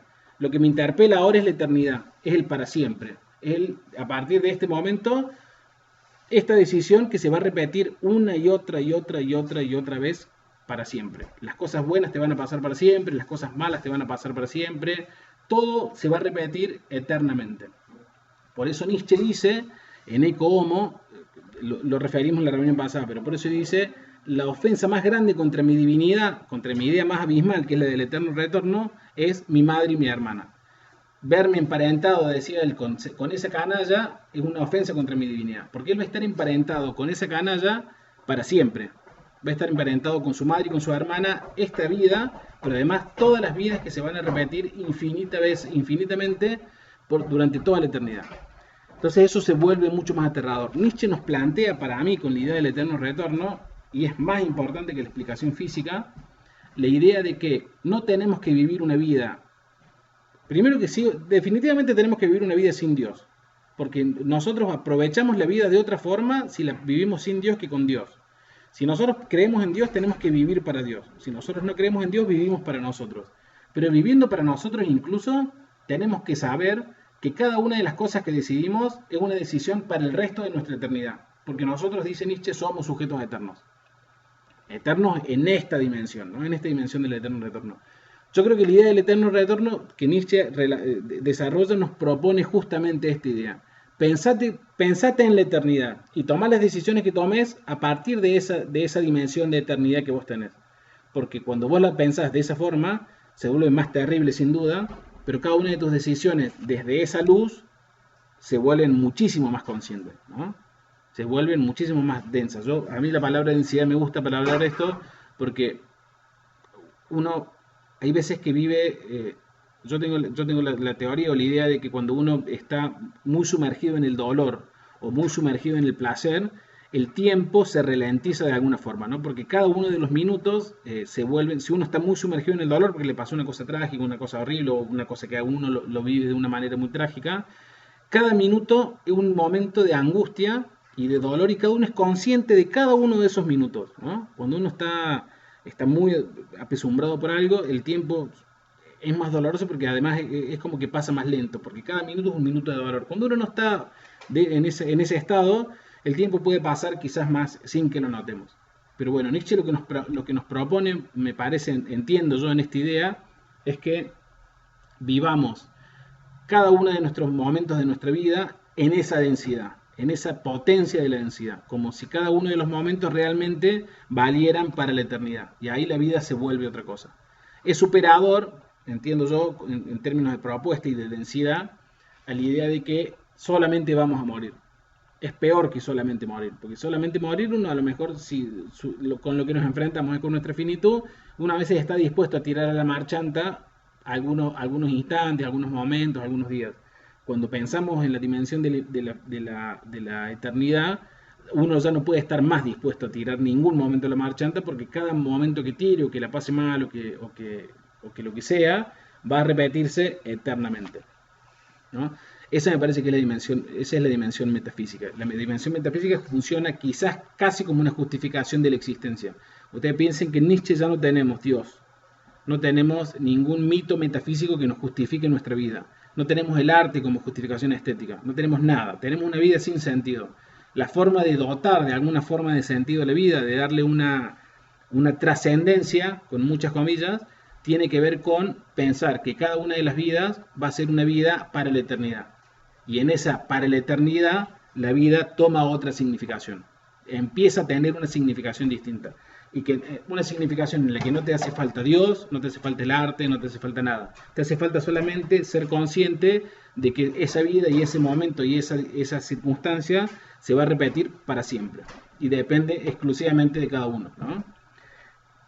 Esa es la dimensión metafísica y ahora voy a la pregunta de Gerson que hizo hace un ratito sobre la idea de la voluntad. ¿Qué es lo que hace? Porque aparte es una idea central. ¿Qué es lo que hace que la vida que se repita sea exactamente esta y no otra? Porque en realidad si vos lo pensás en la explicación física que daba Nietzsche sobre las combinaciones de la materia en el tiempo infinito, lo que te debería dar de respuesta no solo es que esta vida se va a repetir para siempre, sino que todas las posibles vidas que vos vas a tener se va a repetir para siempre. Vos, en términos de física pura, de materia finita, en tiempo infinito, vos ahora vas a estar en en una configuración de materia de esa vida, vos vas a estar ahora en una futura vida participando de esta reunión. Pero en otra futura vida vos no vas a estar en este día participando en esta reunión, sino que vas a estar cazando o pescando o casándote con alguien o en un bar o durmiendo o muerto o no habiendo nacido, etc. O sea, hay muchas configuraciones que pueden darse. ¿Por qué la vida que se va a repetir va a ser siempre esta? Porque de todas formas, porque además eso lo vuelve más denso también, ¿no? Porque si todas las combinaciones se van a dar, es irrelevante que las decisiones que uno tome, ¿no? Lo que hace que esto sea realmente importante es que la condición de que la vida tuya se vaya a repetir tiene que ver con que vos, en esta vida, tu voluntad tomó ciertas decisiones. Y antes la voluntad de tus padres, y antes la voluntad de sus padres, etcétera, etcétera. Cada uno de nosotros configuramos el infinito y la eternidad a partir de las decisiones que tomamos. Porque cuando las condiciones vuelvan a ser las mismas, vamos a tomar las mismas decisiones. Tu mamá, mi mamá, nuestras madres, nuestros padres, nuestros abuelos, cuando se enfrenten a la decisión sobre si tener al hijo que van a tener o no tenerlo, van a tomar la misma decisión. Y te van a educar de la misma forma y vos vas a educar a tus hijos de la misma forma, porque en realidad lo que pesa es que cada una de nuestras decisiones configuran nuestra voluntad. Y nuestra voluntad es la que configura la forma en la que nuestra vida se vive. No sé si se comprende. Es fundamental la idea de la voluntad, porque en realidad yo dije hace un tiempo que había dos críticas sobre la idea de Nietzsche. Primero, de por qué yo iba a ser el mismo yo de otro mundo. Y segundo, por qué, que esta es la segunda crítica, porque no es que se van a dar todas las combinaciones posibles, sino que se van a dar específicamente estas. Y se van a dar específicamente estas porque en esa forma, en la forma en la que se configura la materia, hay un elemento que no es material y que es fundamental y que termina determinando esa configuración, que es nuestra voluntad. Vos no vas a vivir otra vida en la cual no vas a estar en esta reunión. Vos todas las vidas, por la eternidad que vivas, vas a estar siempre en esta reunión, porque tu voluntad va a configurarse de la misma forma. ¿Se entiende? No sé si se entiende. ¿Se entendió? Sí, Diego, pero en cierta forma entonces tengo la posibilidad de incidir en esa voluntad, ¿no? Para que ese suceso no se presente en la otra vida, digámoslo así. O sea, allí es donde yo puedo, donde al hacerme consciente, al hacerme responsable de mis hechos, de mi vida, pues ahí es donde yo puedo incidir y a partir de la voluntad, pues modificar o cambiar eso que creo que no, con lo que no estoy de acuerdo, bueno, algo por ese estilo. Creería yo pues que al final esa idea de la voluntad o ese concepto de la voluntad pues emerge frente a la idea del eterno retorno en ese sentido, ¿no? De que al hacerme responsable de mis actos pues puedo incidir y cambiar, ¿no? Bien, sí, no, en Nietzsche no. En Nietzsche no. De hecho, para Nietzsche, ninguno de nosotros puede hacerse cargo de la idea del eterno retorno. La idea del eterno retorno es una idea que va a necesitar 1000 años para germinar y va a necesitar 1000 años para que alguien la incorpore a su vida en la forma en la que Nietzsche pretende que sea incorporada esa idea. Pero cuando eso suceda, que lo van a hacer los superhombres del futuro, el superhombre del futuro, cuando eso suceda, no va a ser ni posible ni necesario que uno modifique su voluntad. Porque Nietzsche, imagínate esto, Nietzsche piensa, yo ahora estoy en esta reunión con ustedes, digamos, ¿no? Y yo después de un tiempo me doy cuenta de que esto no corresponde y no lo tengo que hacer más, entonces me arrepiento de haber gastado mi tiempo en este momento.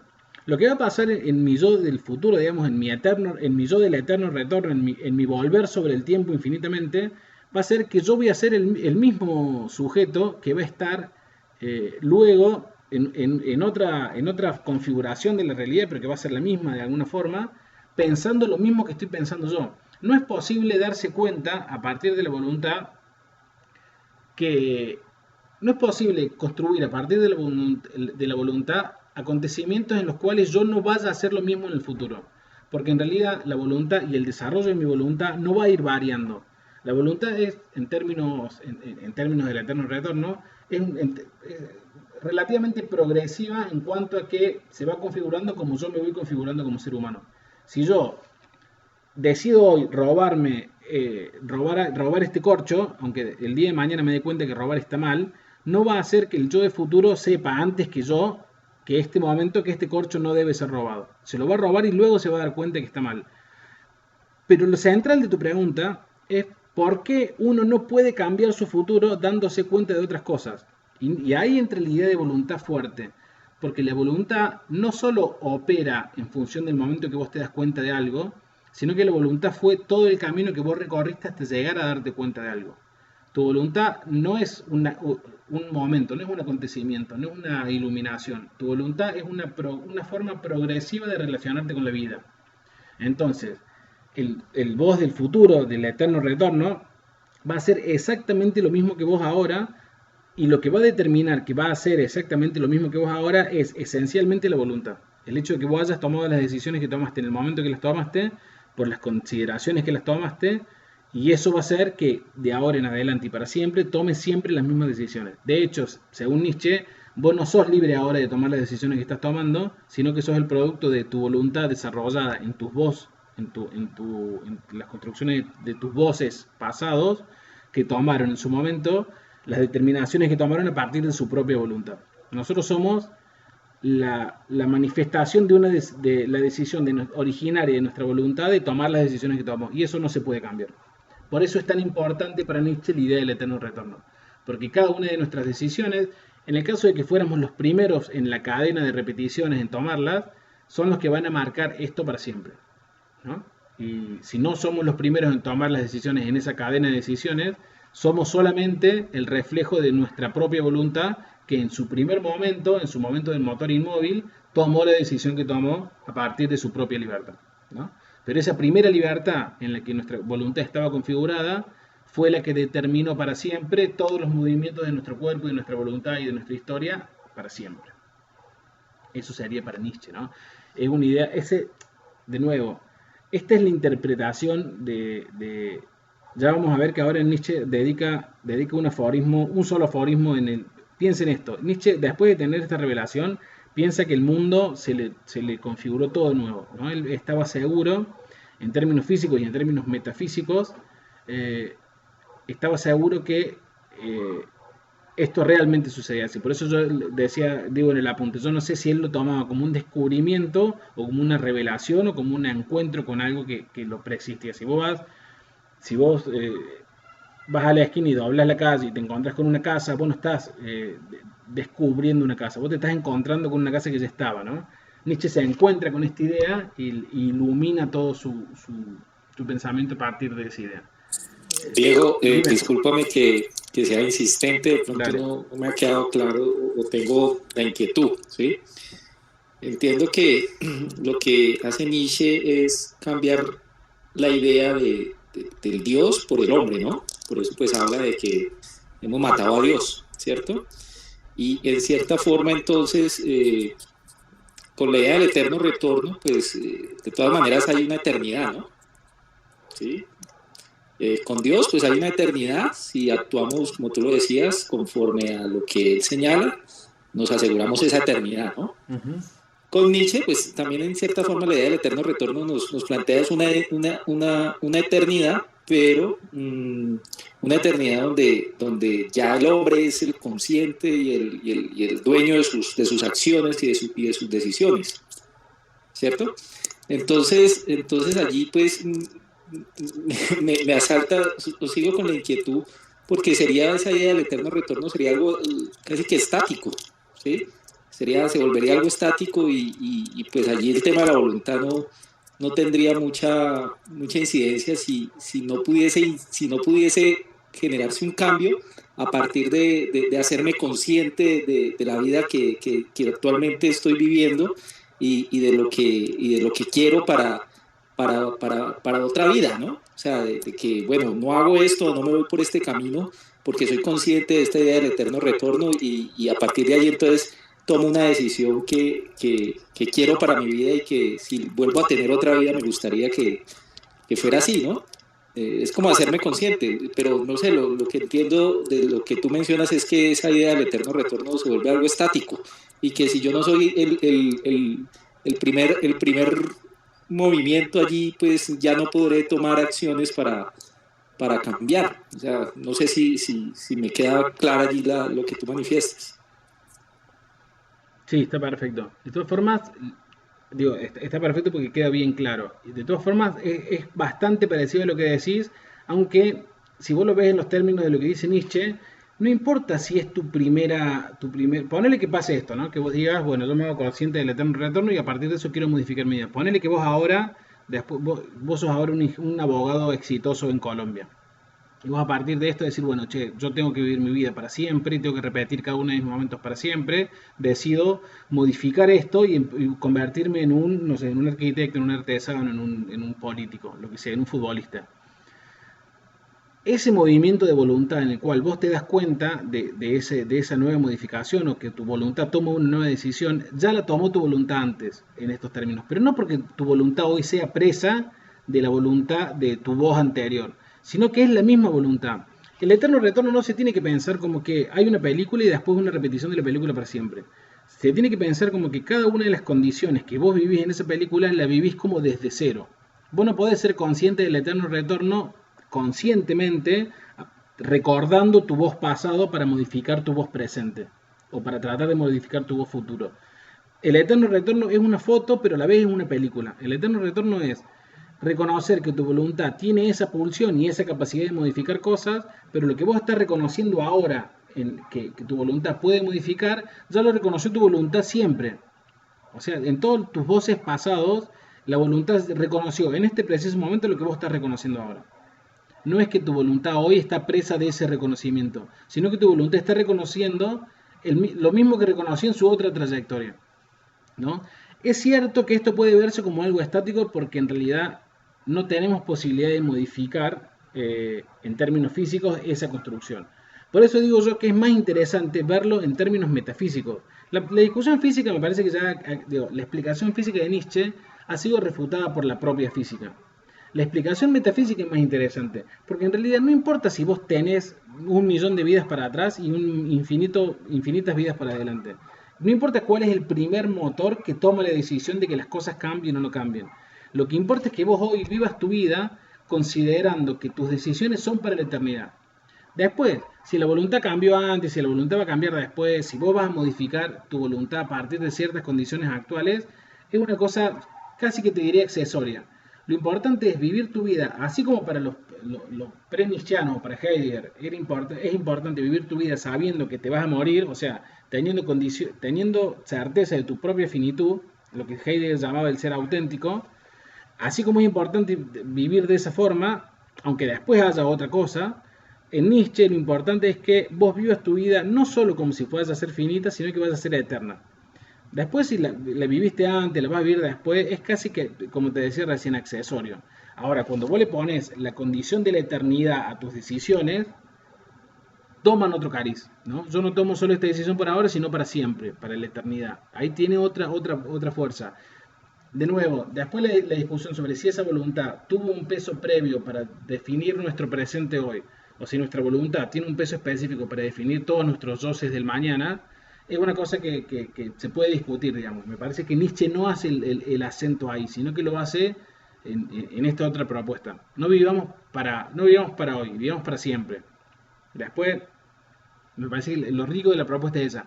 Ahora, en términos físicos, sí, lo que decía es correcto, digamos. Si efectivamente hay un eterno retorno en términos como los plantea Nietzsche físicos y hay un primer voz que tomó decisiones, el resto de tu eternidad está condicionado por ese primer voz. No sería posible que tu voz de más adelante se dé cuenta de algo que tu voz de hoy o de tu primer voz, digamos, no se dio cuenta, porque vos sos ese mismo sujeto. Vos naciste de la misma forma, te educaste de la misma forma, y si vos naciste igual, viviste igual, te educaste igual, creíste lo mismo, pensaste igual, amaste igual, sentiste igual, todas tus decisiones van a ser iguales a esas formas en las que vos hiciste todo ese compendio. En ese punto sí es correcta la observación, sería muy estática la dinámica, pero vuelvo y rescato que no es eso lo importante es vivir como si fuéramos a vivir para siempre. Y eso sí debería cambiarte la vida. Heidegger dice, cuando uno se da cuenta que de todas las posibilidades que sos vos, Heidegger, recuerden que decía que el hombre no es una esencia, sino que es una posibilidad. Yo no soy algo, sino soy todas las cosas que yo puedo ser. Presidente, abogado, ladrón, etcétera, etcétera, etcétera. Ahora, de todas las posibilidades que yo tengo, la única cierta es la de mi muerte. Vivir consciente de que yo soy un ser que me voy indefectiblemente a morir. Heidegger dice que además todo el mundo como que le escapa la experiencia de la muerte, ¿no? Socialmente la escondemos, en términos culturales la dibujamos, la disfrazamos, le inventamos mundos donde nuestros muertos viven, etcétera, pero escapamos de esa idea, ¿no? Además, nadie tiene ninguna experiencia propia de la muerte. La única experiencia propia de la muerte que vas a tener va a ser la tuya, y no vas a poder contar nada sobre ella a los demás. Entonces dice Heidegger, bueno, un ser se vuelve auténtico cuando vive constantemente, no apesumbrado por esa idea de muerte, pero sí consciente de que la muerte es su destino final. Y ahí vivís de otra forma. Si vos estás todo el tiempo consciente de que vas a morir, inevitablemente tu forma de vida, tu vida, o inevitablemente no, yo entiendo que debería ser así. Cuando uno vuelve de una experiencia con la muerte, a todos nos debe haber pasado que hemos tenido o personalmente o familiares, amigos, conocidos, etcétera, que han tenido una experiencia muy próxima a la muerte y que después de ese lugar vos no volvés igual, ¿no? Vos volvés de otra forma, ponderás otras cosas. A lo mejor si vos sos un trabajador que trabajas mucho y te estresás trabajando y te agarra un ataque al corazón, un sumenage, porque estás trabajando mucho. Cuando volvés de ahí, me parece que ponderás a tus hijos de otra forma, tu tiempo de otra forma, tu vida de otra forma. Bueno, Heidegger lo que nos llama es: ponderemos la vida a partir de nuestra visión de nuestra propia finitud. Es decir, ponderar la vida de esa forma nos va a volver la vida más rica, nos va a cambiar la ponderación que tenemos de la vida. Y Nietzsche en esto nos propone lo mismo, pero más radicalmente. No ponderemos las cosas solo como si nos fuéramos a morir, que ya sí es terrible, sino como que fuéramos a vivir para siempre. Y lo que hace que sea más terrible, ¿no? Esa es la propuesta del eterno retorno. No sé si quedó más o menos... Sí, muchas gracias, Diego. Bueno, de nuevo, siempre sobre la hora. Hay dos cositas que vamos a decir y después quiero leer algunos textos de la Galla Ciencia que son muy interesantes para no robarnos tampoco tanto tiempo. Yo siempre hago un recorrido que voy al prólogo de 1886, que es el último Nietzsche, casi el último Nietzsche lúcido. Miento, al Eco Homo de 1888, que es casi el último Nietzsche lúcido. Vuelvo al prólogo y luego recorremos algunos pasajes de la obra. Vamos a saltarnos el ese Homo y vamos a saltarnos el prólogo.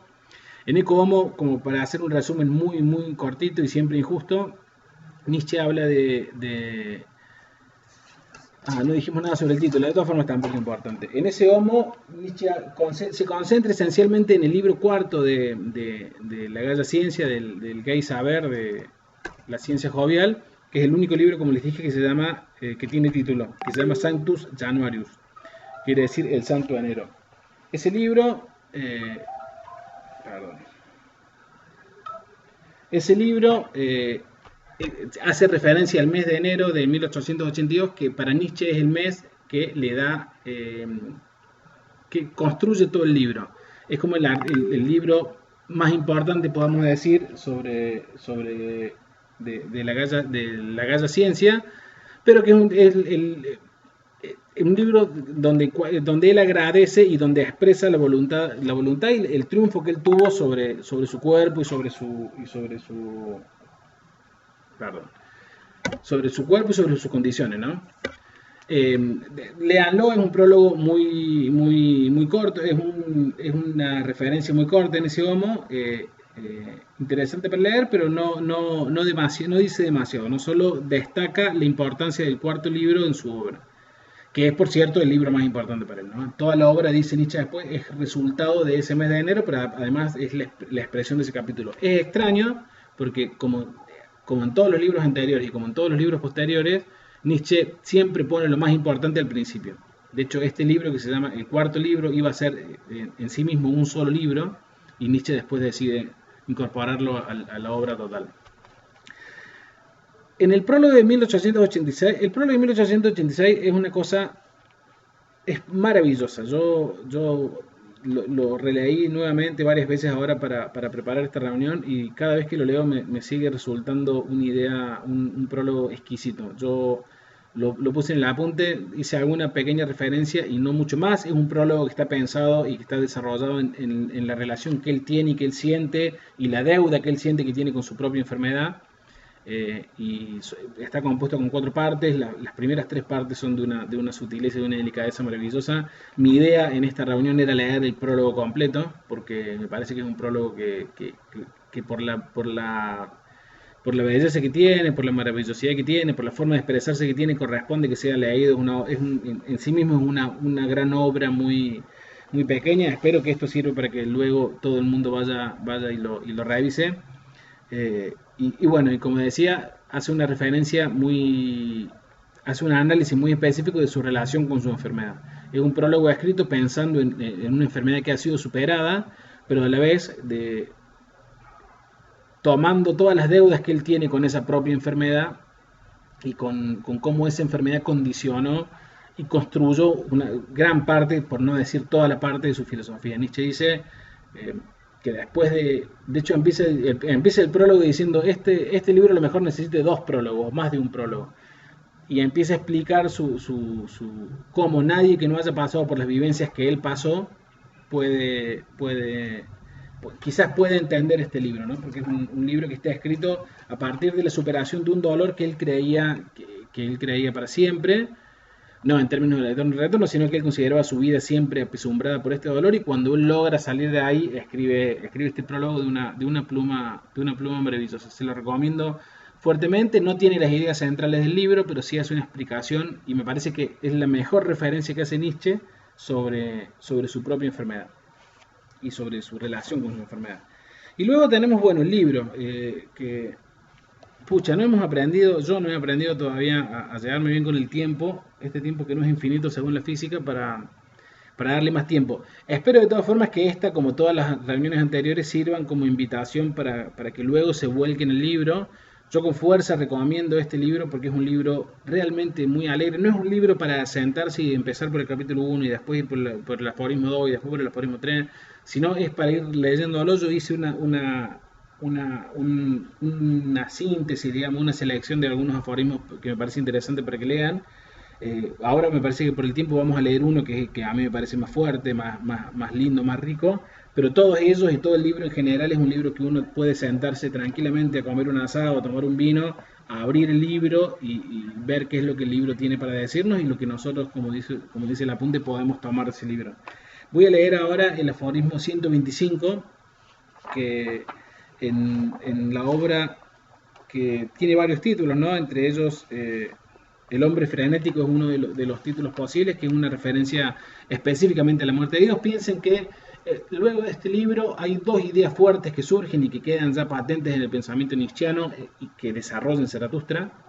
La primera es la idea de que Dios ha muerto, ¿no? Porque hasta la idea de que Dios ha muerto en la forma en la que plantea en este libro que muere, que no es solamente que Dios no existe, sino que Dios ha muerto a partir de ciertas condiciones, y luego la presentación de la idea del eterno retorno. Este libro, el último de los libros, el último aforismo del cuarto libro, vuelvo un segundito. El libro tiene dos ediciones. La edición del 82, que es la primera edición, y la edición del 87, que es la segunda edición. La edición del 82 está compuesta por una selección de poemas que él hace al principio, que se llama Broma, Astucia y Venganza, que toma este nombre de una selección de poemas de Goethe, que Goethe también hace una selección de poemas con ese nombre. Nietzsche le roba el nombre y hace una selección de poemas propios con los que inicia el libro. Luego tiene 4 capítulos, 4 libros, de los cuales el cuarto se llama Sanctus Joanarius, el Santo Enero, y esa es la obra del 82. El último aforismo de ese cuarto libro es el primer capítulo de Zaratustra. O sea, Nietzsche escribe el último aforismo del cuarto libro con el inicio de su obra que va a presentar luego un año después. Luego, en la obra del 87 le agrega el prólogo, que es del 86, y al final de la obra le agrega una selección de canciones para el príncipe Vogelfrey, que me parece que es el nombre del príncipe el que lo decía, que en realidad Vogelfrey es una palabra que significa, ya les digo, proscripto, fuera de la ley. Vogelfrey, exactamente. Y así esa es la obra que conocemos hoy como completa. Esas son las dos ediciones, tiene el compendio. Él, en el último libro, como les decía, del cuarto libro, el último aforismo del cuarto libro, presenta a Zaratustra y cuenta la historia que conocemos de Zaratustra, que se va a vivir 10 años a la montaña, que está con su serpiente y con su águila y con el sol, que luego baja. Quiero leerles el aforismo 125, porque aquí presenta una idea que luego desarrolla mucho en Zaratustra, que es una idea de las ideas fuertes de este libro, que es la idea de la muerte de Dios, ¿no? El aforismo 125, que yo en el escrito que tengo se titula El hombre frenético, pero en otras traducciones se llama como el loco, ¿no? Y dice así: ¿no habéis oído hablar de aquel hombre frenético que justo antes de la claridad del mediodía encendió una lámpara, corrió al mercado y no dejaba de gritar: busco a Dios, busco a Dios? Ahí estaban congregados muchos de los que precisamente no creían en Dios, provocando una gran carcajada. ¿Acaso se ha perdido?, dijo uno. Se ha extraviado como un niño, dijo otro. ¿O es que se ha escondido? ¿Nos tiene miedo? ¿Se ha hecho a la mar en un barco? ¿Ha emigrado? Así chillaban y reían sin orden alguno. El hombre frenético, el loco, saltó en medio de ellos, atravesándolos con la mirada. ¿A dónde ha ido Dios?, gritó. Yo les voy a decir, nosotros lo hemos matado, vosotros y yo. Todos nosotros somos sus asesinos. Pero ¿cómo hemos hecho esto? ¿Cómo fuimos capaces de bebernos el mar hasta la última gota? ¿Quién nos dio la esponja para borrar todo el horizonte? ¿Qué hicimos cuando desencadenamos esta tierra de su sol? ¿Hacia dónde se mueve ahora? ¿Hacia dónde nos movemos nosotros? ¿Lejos de todos los soles? ¿No caemos continuamente? ¿Y hacia atrás? ¿Y hacia los lados? ¿Hacia adelante? ¿Hacia todos los lados? ¿Hay aún una arriba y una abajo? ¿No vagamos como a través de una nada infinita? ¿No sentimos el alentar del espacio vacío? ¿No se ha vuelto todo más frío? ¿No llega continuamente la oscuridad y más oscuridad? ¿No tendrán que encenderse lámparas al mediodía? ¿No escuchamos aún nada del ruido de los sepultureros que entierran a Dios? ¿No olemos aún nada de la putrefacción divina? También los dioses se descomponen. Dios ha muerto, Dios sigue muerto, y nosotros lo hemos matado.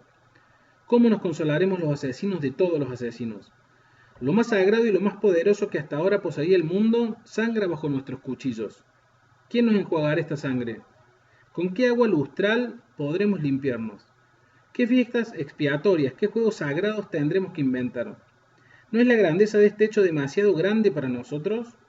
¿No hemos de convertirnos nosotros mismos en dioses solo para estar a su altura? Nunca hubo un hecho más grande. Todo aquel que nazca después de nosotros pertenece a causa de este hecho a una historia superior que todas las historias existentes hasta ahora. Aquí cayó el hombre frenético y miró nuevamente a sus oyentes. También estos callaban y lo miraban extrañados. Finalmente lanzó su lámpara al suelo, rompiéndose en pedazos, y se apagó. Llego demasiado pronto, una idea que rescata después y que recupera siempre en Zaratustra. Llego demasiado pronto, dijo entonces. Mi tiempo todavía no ha llegado. Este enorme acontecimiento aún está en camino y deambula, aún no ha penetrado en los oídos de los hombres.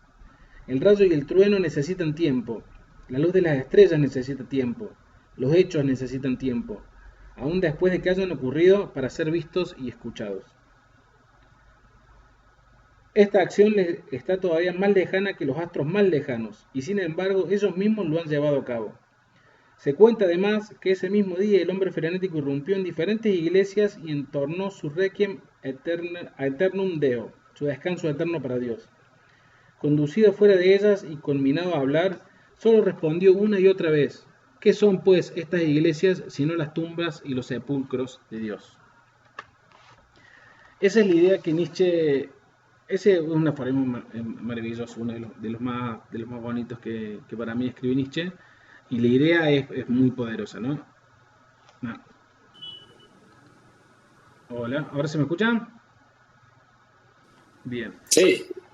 No, que decía que ese es uno de los aforismos para mí más bonitos de Nietzsche, y la idea es una idea muy, muy poderosa y que luego rescata siempre, ¿no? Y que es una idea central en la filosofía de Nietzsche hacia el futuro. Esta idea de que cuando Nietzsche habla de la muerte, ustedes saben que Nietzsche es uno de los primeros, no es el primero, en realidad el primer filósofo que dijo Dios ha muerto ha sido un filósofo alemán precursor a Nietzsche que se llamaba Philipp Batz. Su nombre artístico era Philipp Mailander, que es un filósofo que hacía filosofía, escribió una ontología negativa. Tiene una historia muy, muy particular porque él escribe un tomo de filosofía que tiene 4 partes: la ética, la política, la estética y la metafísica, y él desarrolla una filosofía negativa donde dice que Dios ha muerto, pero que dice que Dios se ha suicidado, y que el suicidio de Dios es la existencia del mundo, ¿no? Dios es el ser primigenio, la unicidad misma, y cuando Dios se suicida genera la multiplicidad. Es un filósofo muy poco tomado en Occidente, acá en Argentina casi no se ve. De hecho, el libro que él escribió, que se llama Ontología de la Nada, no se ha traducido al español. Y él, cuando le llegan sus libros, no sé si simbólicamente, no sé cuál habrá sido el motivo de su decisión, él hace una pila con sus libros y se ahorca con ellos, ¿no? Se para en los libros y se ahorca. Muere muy jovencito, 26 años tenía. Él es el primer filósofo que dice Dios ha muerto. Luego de él, Nietzsche toma la frase, que Nietzsche sí había leído a Mailander, y desarrolla su idea de que Dios ha muerto con una acepción totalmente diferente, ¿no? Para Nietzsche la muerte de Dios no es la muerte del ser superior, creador de todo, como para Mailander, o como para Kierkegaard si quieren, sino es la muerte de todo los valores que la humanidad entendía que se encontraban en Dios, ¿no? Nietzsche veía una sociedad muy hipócrita, muy egoísta, muy maliciosa, muy violenta, muy vehemente, muy deshonesta, y a la vez veía que esa sociedad reivindicaba valores cristianos como la honestidad, la lealtad, el trabajo, etcétera, etcétera. Y cuando Nietzsche dice Dios ha muerto, lo que quiere significar es todos esos valores que ustedes esconden detrás de esta imagen de Dios, digamos que no tienen, pero que ponen en ese lugar, ya no existen más. Y no existen más no porque Dios no exista, que nunca existió, sino que en realidad no existen más porque ustedes hacen de esos valores solo una forma exclamativa y no una forma de vida. En ese sentido dice Nietzsche, Dios ha muerto, no porque muere el Dios creador, sino porque mueren todos los valores que en teoría Dios viene a representar y a significar. Bueno, eso me parece que sería todo. Hay una selección ahí además de otros aforismos que me parecen todos muy interesantes para leer. Me voy a tomar 2 minutitos más para hacer leer el aforismo que habla sobre el eterno retorno, que fue, me parece, que el tema que nos dio con el que dimos más vueltas. Es un aforismo que no es demasiado largo, así que les pido unos minutillos para que lo veamos. El aforismo es el anteúltimo del 4.º libro. En el último hablan del primer tomo de Zaratustra, pero en el anteúltimo aforismo de su libro, él presenta la idea del eterno retorno, ¿no? Piensa que él la tuvo presente durante toda la construcción del libro y espera hasta el anteúltimo aforismo del libro para presentarla muy sutilmente, muy sutilmente, muy disimuladamente, ¿no? Y dice así, el aforismo del 341, que se llama el peso más pesado según la traducción que yo tengo. Y dice: ¿qué pasaría si un día o una noche se introdujera a hurtadillas un demonio en tu más solitaria soledad para decirte: esta vida, tal como la vives ahora y la has vivido, tendrás que vivirla no solo una, sino innumerables veces más, y sin que nada nuevo acontezca? Una vida en la que cada dolor y cada placer, cada pensamiento, cada suspiro, todo lo indeciblemente pequeño y grande de tu vida habrá de volver a ti. Y todo en el mismo orden y en la misma sucesión, como igualmente esta araña y este claro de luna entre los árboles, e igualmente este momento incluido yo mismo. Al eterno reloj de arena de la existencia se le dará la vuelta una y otra vez, y tú con él minúsculo polvo del polvo. ¿No te arrojarás entonces al suelo rechinando los dientes y maldiciendo al demonio que te hablara en estos términos? ¿O acaso ya has vivido alguna vez un instante tan terrible que le responderías: tú eres un Dios y jamás he escuchado nada más divino? Si aquel pensamiento llegara a apoderarse de ti, tal como eres, te transformaría y tal vez te aplastaría. La pregunta decisiva respecto a todo y en cada caso particular sería esta: ¿quieres repetir esto una vez más e innumerables veces más? Esto gravitaría sobre tu acción como el peso más pesado, pero también, qué feliz tendrías que ser contigo mismo y con la vida para no desear nada más que esta última y eterna confirmación y sanción. De esa forma Nietzsche presenta en este libro la idea del eterno retorno, en el único lugar que la presenta de todo el libro, y con esas palabras que, como dice el apunte, suenan un poco laberínticas, ¿no? Lo presenta como un mito, como una propuesta, como una idea para pensar, pero está contenido en ese pequeño aforismo la idea central que luego desarrolla en Zaratustra. Y bueno, Zaratustra va a ser el tema que nos va a ocupar los próximos 2 encuentros. Un libro bien interesante. Yo espero que, ya no lo voy a decir más porque ya cada vez que lo digo no lo cumplo. La idea es que leamos más a Nietzsche. Espero que por lo menos esta breve introducción haya servido como impulso para que lean, para que se metan un poco en este libro. Es un libro muy alegre, muy jocoso, es un libro muy profundo, pero escrito desde un momento muy particular de Nietzsche. El prólogo, si no van a introducirse en el libro, al menos lean el prólogo. Yo les aseguro que después de leer el prólogo no van a poder dejar de leer el libro, porque es un prólogo, como dice Nietzsche en el primer libro del prólogo: a partir de ahora empieza la tragedia, ¿no? Empieza la comedia. Termina el primer libro del prólogo de una forma muy bella. Me parece que es un libro bien lindo para leer, es un libro que los puede acompañar mientras se toman un vino, se toman un trago, se va a hacer un asado. Es un libro bien bien, que marida bien con con un mediodía de sol y con unas ganas de pensar. Es un libro para mí maravilloso. Así que bueno, eso sería la reunión que viene, estaremos viendo Zaratustra. Sí, Garzón. Diego, ¿genealogía la moral se ve después de Zaratustra? Ujú. Ah, ok, Exactamente. dale. La genealogía viene después de Zaratustra. Después de Zaratustra tenemos la genealogía, tenemos el ocaso de los ídolos, o cómo se filosofa martillazos, tenemos Más allá del bien y del mal, tenemos el anticristo y tenemos Eco Homo. Esos libros son los que vamos a ver después de ver a Zaratustra. Eh, y al final una referencia sobre las cartas de la madre. Yo lo comenté en alguna reunión, no sé si estaban los presentes, cuando Nietzsche se vuelve loco en enero del 89. Piensen que falta muy poco, ¿no? Nietzsche, estamos hablando del 82 ahora. Del 83 al 85 escribe Zaratustra.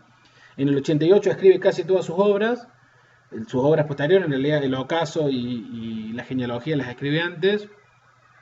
Nietzsche, cuando se vuelve loco, después del 3 de enero del 89 hasta que muere en 1900, no, en 1900, o sea, 11 años después, de Nietzsche hay solo silencio. Y hace poquito se tradujeron al español unas cartas de la madre de Nietzsche, que fue la persona encargada de cuidarlo hasta el 87 que muere ella, y luego, hasta el 97 que muere ella, y los últimos 3 años la hermana, Elizabeth. Eh, hay una selección de cartas que ella le escribe a Franz Overbeck y a Eda Overbeck, que es la esposa de Overbeck, que eran muy amigos de Nietzsche, y que ella les empieza a relatar en 60 cartas a lo largo de estos 11 años todo el padecimiento que va teniendo su hijo, a quien ella, por otra parte, con quien ella prácticamente tenía mucha relación en términos epistolares, pero que tenía muchísimas diferencias. Piensen que la madre de Nietzsche era una persona sumamente religiosa, nunca había leído los libros de su hijo, tenía mucho miedo que el alma de su hijo vaya al infierno, le asustaba la cantidad de cosas que decía. Cuando Nietzsche se vuelve loco y ella lo acoge en su casa como madre, decide en un momento leer toda la obra de él, y la lee toda y le va contando, le va refiriendo a Overbeck todo el susto que va teniendo mientras va leyendo las obras de su hijo. Lea el Anticristo con un terror cristiano abismal. Piensen que para ella, como para los cristianos, estaba en juego el alma de su hijo, una cosa no más ni menos que la eternidad. Entonces ella, en esas cartas que hasta antes no se conocían, hay un relato de cómo Nietzsche, en realidad no es que, obviamente me parece que todos lo sabemos, digamos, nadie es que de un día para otro se vuelve loco y queda inmerso en la locura. Nietzsche va introduciéndose poco a poco en la locura. Al principio puede hablar, puede leer, puede discutir, tiene momentos de lucidez en la que habla con la madre. Ella va relatando todas las cartas muy, con mucha sinceridad de madre, y lo que hace las vuelve un documento muy interesante para los que estudiamos Nietzsche y para los que habíamos visto solo un vacío en ese último tiempo.